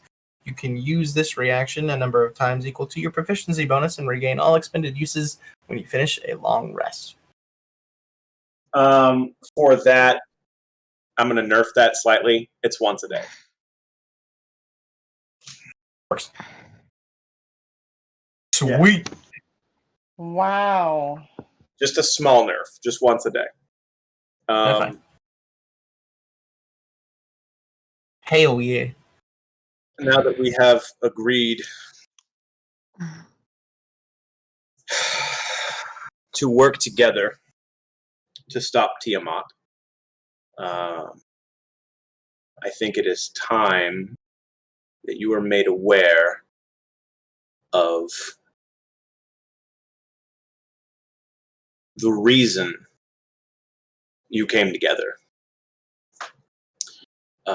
Just as you pointed out that your kobold friend was able to ascend, I'm sure you have noticed that the bracelets on your arms, which are dragons that you have befriended in the past, are turning more and more metallic as time goes on. Each of you, if you look down, where once it was like a third kind of creeping from the back to the front, now it's like 2/3. Xanaray's, yours is only about half.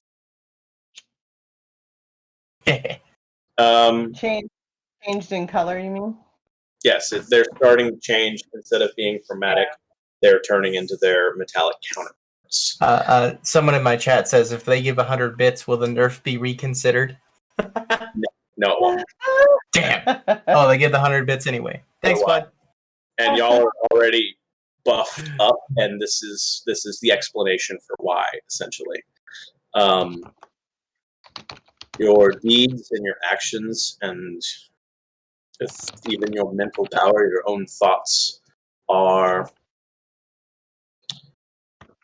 uncorrupting the dragon where they were slotted to be sacrifices to Tiamat.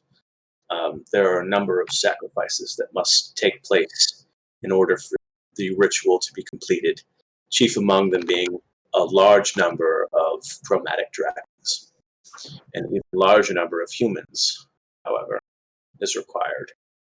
And where the cult was once merely taking property and objects for,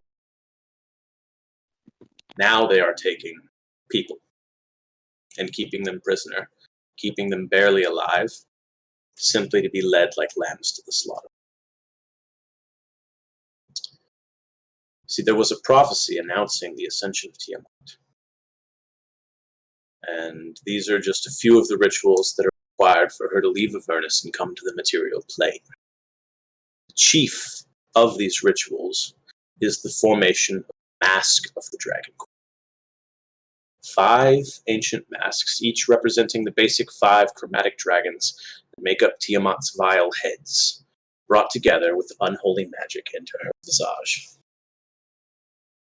To prevent this from happening, a delegation of gods, all of the good aligned deities, and even some neutral and one evil, came together and pooled their power and resources into stopping her ascension. Unfortunately, the gods themselves cannot directly act in this manner to thwart the actions of another deity. They have to act through mediums and worshippers, just as Tiamat has done. It's part of a rather ancient agreement between gods. Just like how all clerics of any deity can access spells that belong to the domain of one or the other. If deities were allowed to interfere with one another, then clerics would not have the shared magical ability that they do.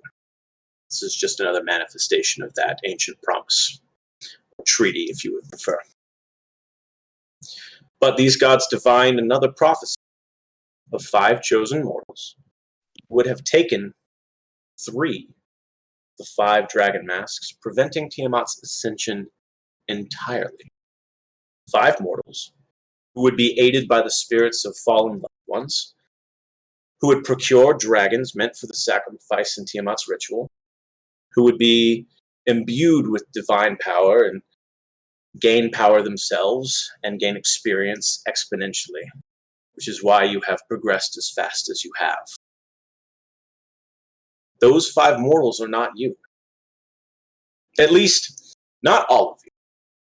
You failed in obtaining the Black Dragon Mask from the Worm Speaker Resmir. This was not foreseen. Our attempts to ascertain through divination what has changed and who the chosen ones are supposed to be have, for the most part, been clouded. But we do know that a woman from Greenest, Lennon Swift, was supposed to be among you. Her husband and child were fated to die in the attack by the dragon Linnathon. She would have joined your party with her husband's spear as her artifact. We are not sure why this changed. Perhaps it would be beneficial to go down, each of you, have you discuss your histories and your artifacts, and share this knowledge with us, and we can more thoroughly ascertain why time is not acting in the manner it is supposed to, why things have changed, why the future has been changed, and what it means for us.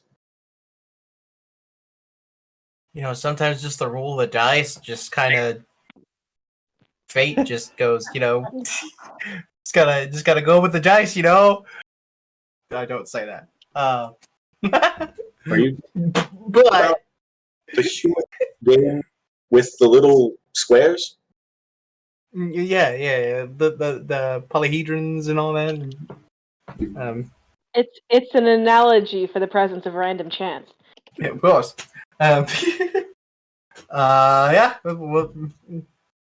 Necklace has a Varlin scale. Originally, just had a Varlin scale, but it has one of Mir's too. But yes, this is my artifact, and he has been with me through this whole endeavor, and I would not be able to do what I do today without him.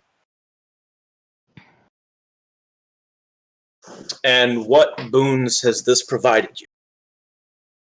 Oh, check this out, and I'll do the ice. This is power you obtained from Havarlin. Yes, as far as I can tell. Along with a couple other things. And then I will speak in each one of their minds. See? I don't think you got that from Havarlin, my dear. Oh wait, no, I didn't. I'm thinking of My dude. what thing am I thinking of? What thing am I thinking of? I mean, he only tells you the names of dragons, the true names of dragons. Tongue of the Dragon. No, you got that. You got that from the blue dragon that you slew. Nope. Okay. And your cold immunity from Havarlin. I mean, oh yeah. I'd be like, well. I mean, I don't know how to show you the other thing, but I'm immune to the effects of cold, apparently, which is quite nice. Frost breath on you. After they're done, warning is usually polite, but yes, didn't feel a thing. With you done speaking, and we'll just do Raziel's now. I'll just have him look rather pointedly at Raziel. Well, I got this cool knife.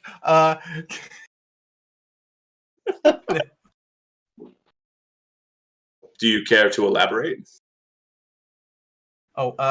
This dagger was used, and he'll sit there and he'll be flipping it around. This dagger was used by my grandfather Ravager, who was known to be a very effective dragon hunter. They are apparently in the knife, and they helped me by giving me immunity to flame, And I can do this lightsaber. It's a fucking lightsaber, all right. You're Raziel. Amongst You're not. other things. So that contains an echo of your fallen grandfather, and it provides boons and is empowered by his spirit. As far as I can tell. Fluff. Fire resistance. It appears you cannot be harmed by non-magical fire either. And yeah, but let's not test that. It allows you to speak Draconic. Would you care to demonstrate? And Raziel can say something in Draconic. Just repeat one of my haikus. Just no, it's Raziel. He'll sit there and say penis, penis, penis. But yes, well, that's lovely. Oh my god. It's what Ricky would say, and you know it. Yeah, It basically. is what Ricky would say. No, I think Ricky would understand the gravity of this particular situation. Probably. Yeah, he No, he would. would say something to the effect of, your wings are nice. I don't know. Gretel. Now he's looking at you. And you. She touches her ring and she just says, "This is my friend Rue's ring," and she kind of looks around because she hasn't. I don't think she's told everyone, but she doesn't feel like she can really be particularly subtle here. She says, "Who was a steel dragon in a former life." She looks at them and says, "She says, you know the story of what happened to her, but she can appear from across from me in battle and fight alongside me, and she gives me poison resistance through this ring." And disease. And disease. Yeah. And I'll this might be good for everybody, like kind of a reminder. Yeah, she can do that, or she can protect you, negating. Right, or she can protect me. Right. Yeah. She's the reason that you're capable of dual wielding for a certain, like that. You had an option between a couple different martial feats, and you took dual wielding. There's also the shadow. Right. Yeah, that's the reason you have that after image effect, which sorry, I keep having to remind myself of his name. Pertanther will appraise you kind of appreciatively. Like that is a particularly strong echo that you have. She was a particularly strong person. Well, I would hope so if she was once a dragon. Axis. It's sharing is caring time with strangers. Yeah.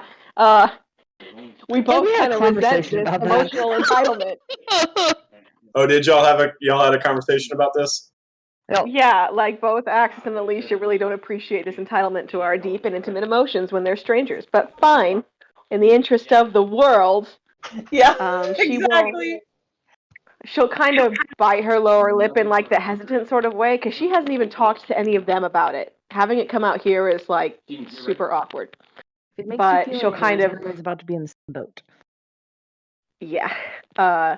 She'll kind of awkwardly reach up and tap the ornament on her horn and say, "This was a gift from my, I guess you could call him my adoptive father, who was recently murdered. And if I may have permission to perform an attack to demonstrate my ability." You may. And she'll do like a really big call lightning. Fancy.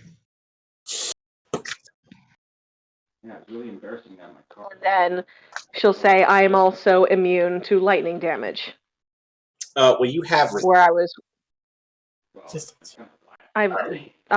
resistance. Oh, It actually- changed my You have resistance from the chain, but you have resistance now from hellish resistance because of the blue dragon attack, so you are immune to lightning now. I am immune. So You I am immune to lightning damage, partially because of this gift and partially because of the blue dragon I killed or was near when we killed, depending on your preferred use of grammar. And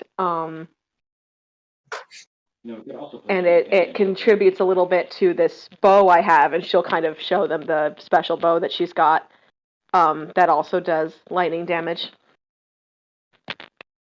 I just want to point out something too. You're immune to lightning damage now, but you will still get the bonus from Tempest's Reach, where if you take lightning damage or if you're hit with an attack that is lightning damage, you will That's awesome. get a surge. I love that.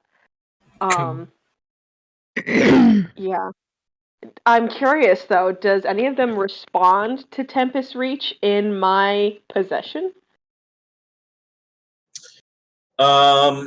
Somebody help me out. Is it brass or bronze that is lightning?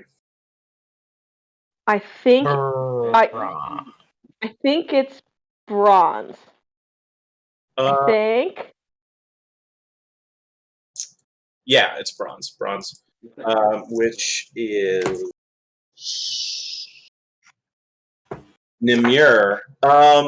Yeah, I mean it's. Oh my god, Nimur. So if you Armageddon, Nimur. Nimur. Ermagerd Goosebrunch. Sorry. Yeah. So. Poor dorks, just accept it. I didn't. Of course, I didn't save it on that naturally, but it's like a rather famous.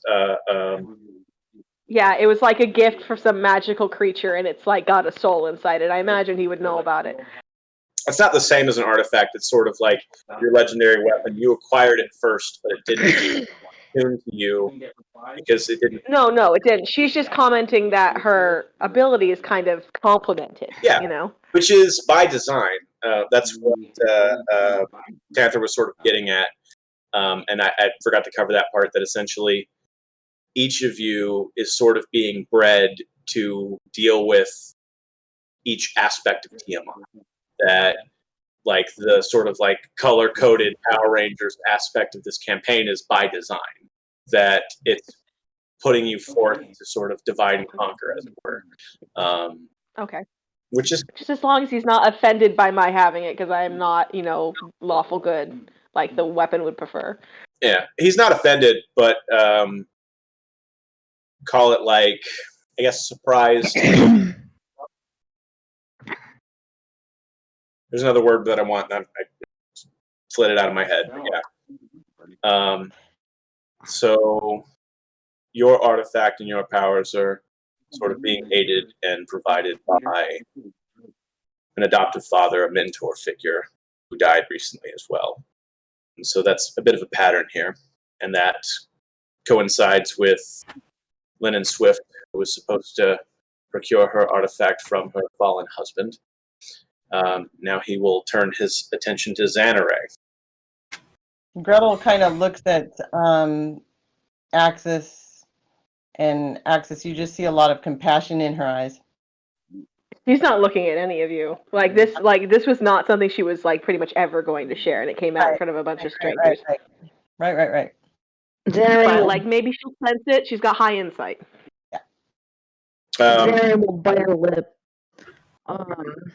He's going to address you, and he's going to go over. He'll say, "You are a cleric of Saloon, Moon Goddess." Mm-hmm. So she'll say yes. Yes, I am. And your story? And my story, when I was young, I was outside a village and almost beaten to death. Some clerics of Saloon saved me. And I lived with them for years. Them became my mentor and gave me this shield, and she also shows off her shield. And it has the ability to reflect attacks. And save my friends from amount of damage for once per day. Yeah, it's cool. Watch, critically hit me. She can turn. No, I'm kidding. You know what I have written here for shield is plot armor, random res and healing. That's Yeah. didn't get the opportunity to show it off except with George. Yeah. I'm going to help you, Zan. I'm going to remind you that the shield is the reason you have the acid of Phlegethos, Oh, that's right. and your resistance to acid damage. Yes, It's all and I'm also resistant to acid damage. You can cast any spell as an acid spell? Like, I can indeed. She'll just focus on a random point away from the dragon party and do like burning hands and acid. That is a rather interesting circumvention of your. Is it all acid, or does a little flame shoot out and then it just turns into acid, like it's going through a strainer, or like? No, it's just acid from. Okay. Which I mean, that Just a looks funny like, image in my head. like I would think that looks like a charged form of acid spray, napalm instead of fire. But yeah,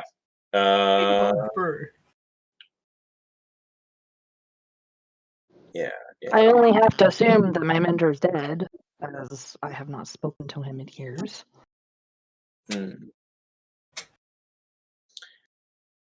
Let's see.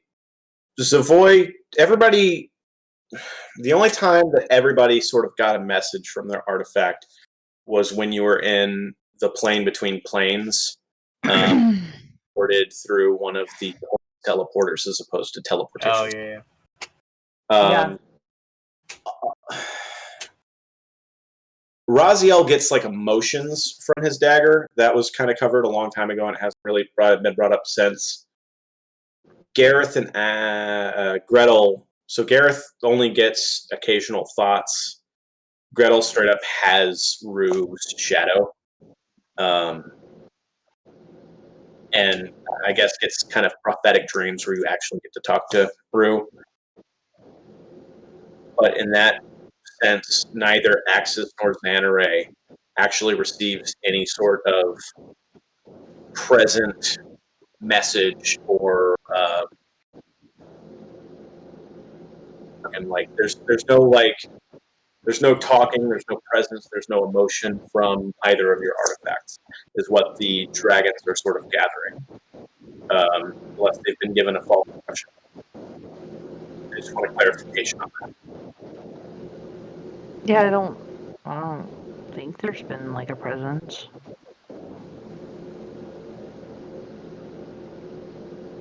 Again, I mean, in all fairness, it might be awkward for my adoptive father to have any kind of a presence while I am in a relationship. It would be weird. Well, that's, I mean, Harlan is Garrett's adopted father, kind of. Yeah, but he's a. So that, with them having gathered that, they think it's, in all likelihood, either, I'm getting heavy static from you, Nicole. Yeah, Nicole. There's, I don't know what that was. That was loud. Protanthar's of the opinion that either Axis or Xanare was not supposed to be in this group. And somehow one of you being put into place, like being kind of thrown into the party, disrupted everything. And that allowed for the party to save Lennon Swift's family, which that was like session 2 a year ago, if y'all recall.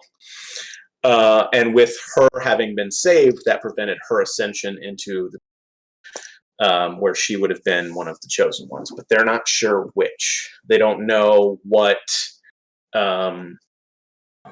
flavor her aura would have been. So that's as far as they can tell, just based on that information. And as far as they know, none of you are lying. Because you're right, it would have been very hard to lie to a dragon.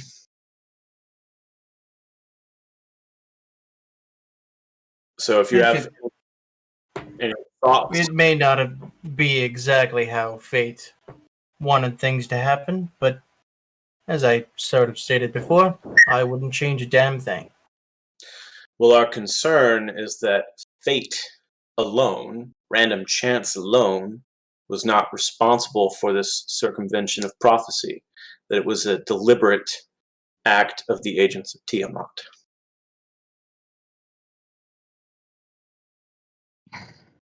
That'd be weird. We've killed a lot of them.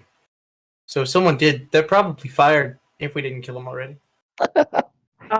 If I can ask a question of all of us, why did you guys go to Greenest that day? What made you take that journey? Oh, books. No, you're good. I jumped in front. I thought I'd be okay.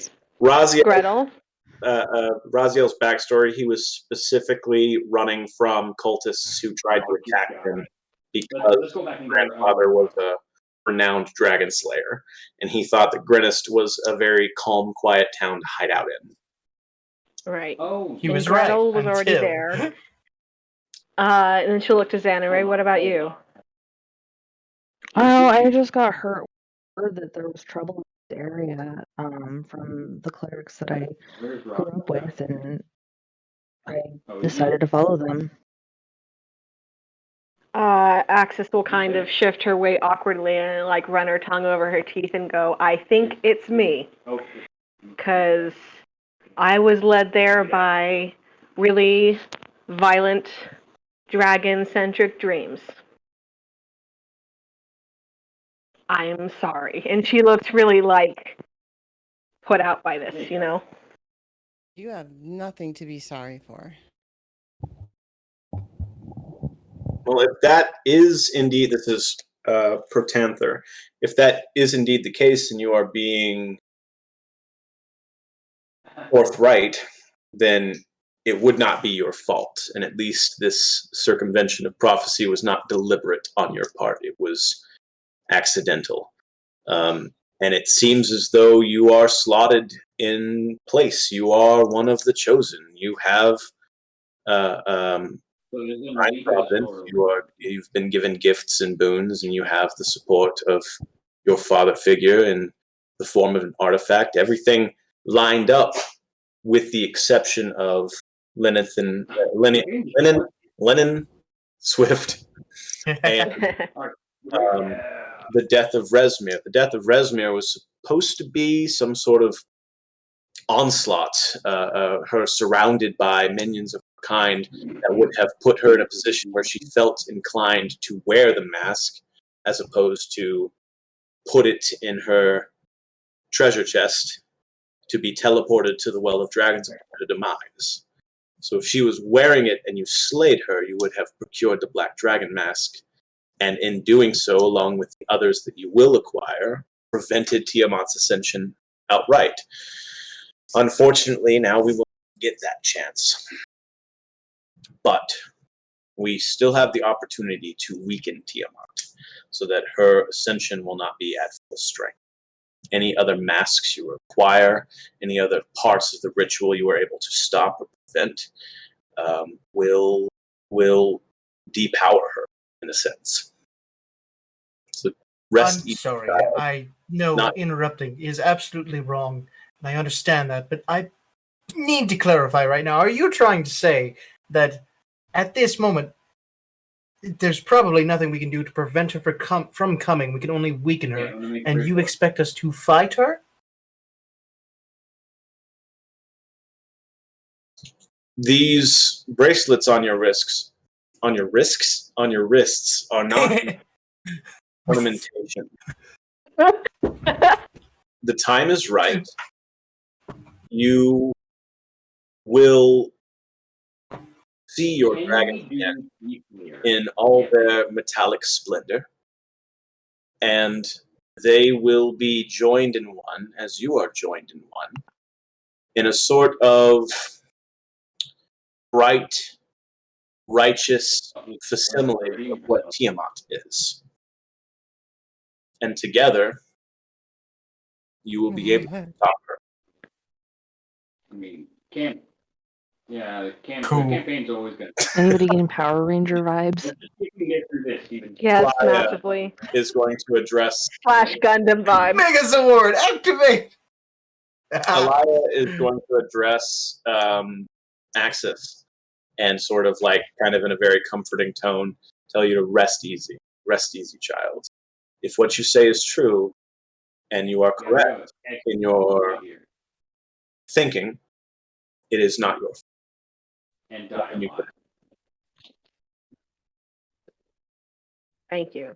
You are one of Just us. thank you. It's a little flat because she doesn't want to thank these guys and she doesn't appreciate this exposed position that she's in, but she doesn't say anything sassy. Alaya will sort of kind of address Protanthar in particular, but the whole of the group.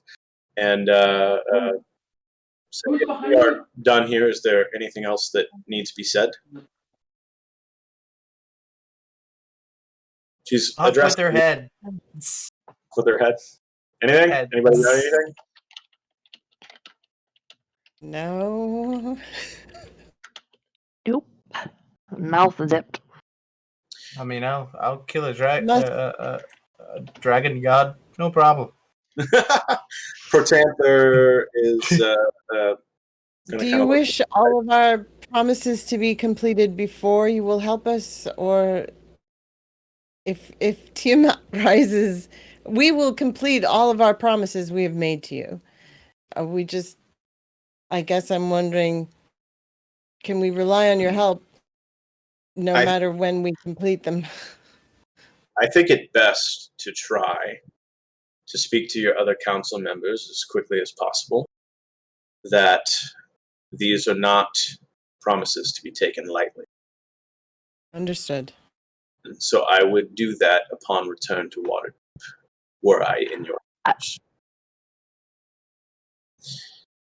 And sort of just to kind of go down the list, he's got it written down for you. What all is it?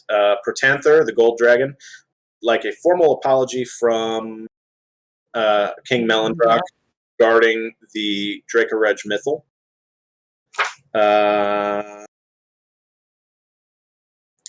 Eleuthera, the Brass Dragon, would like any and all dragon masks that you cover to be given over to the metallic dragons with the understanding that they will be destroyed.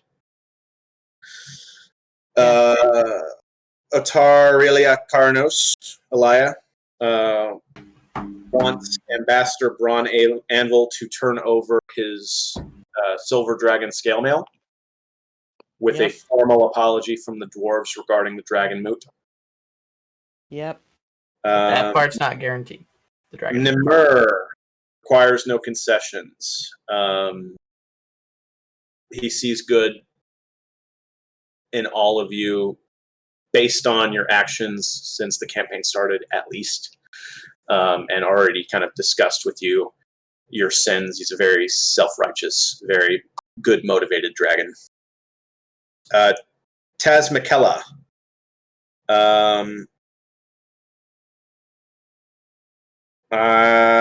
She's essentially on the same wavelength as Protanther regarding the Draco-Reg Mythal and King Melendrock. Other than that, you already did what she wanted, which was to turn over the Staff of Magnus and the hat, his hat as well.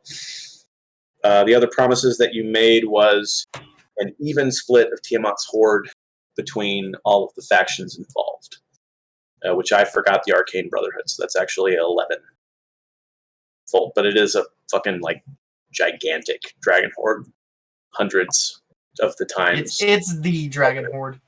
Any other common dragon horde? Sorry. I don't know that you made any other promises. You did all pay tribute, which was nice. That definitely helped their moods.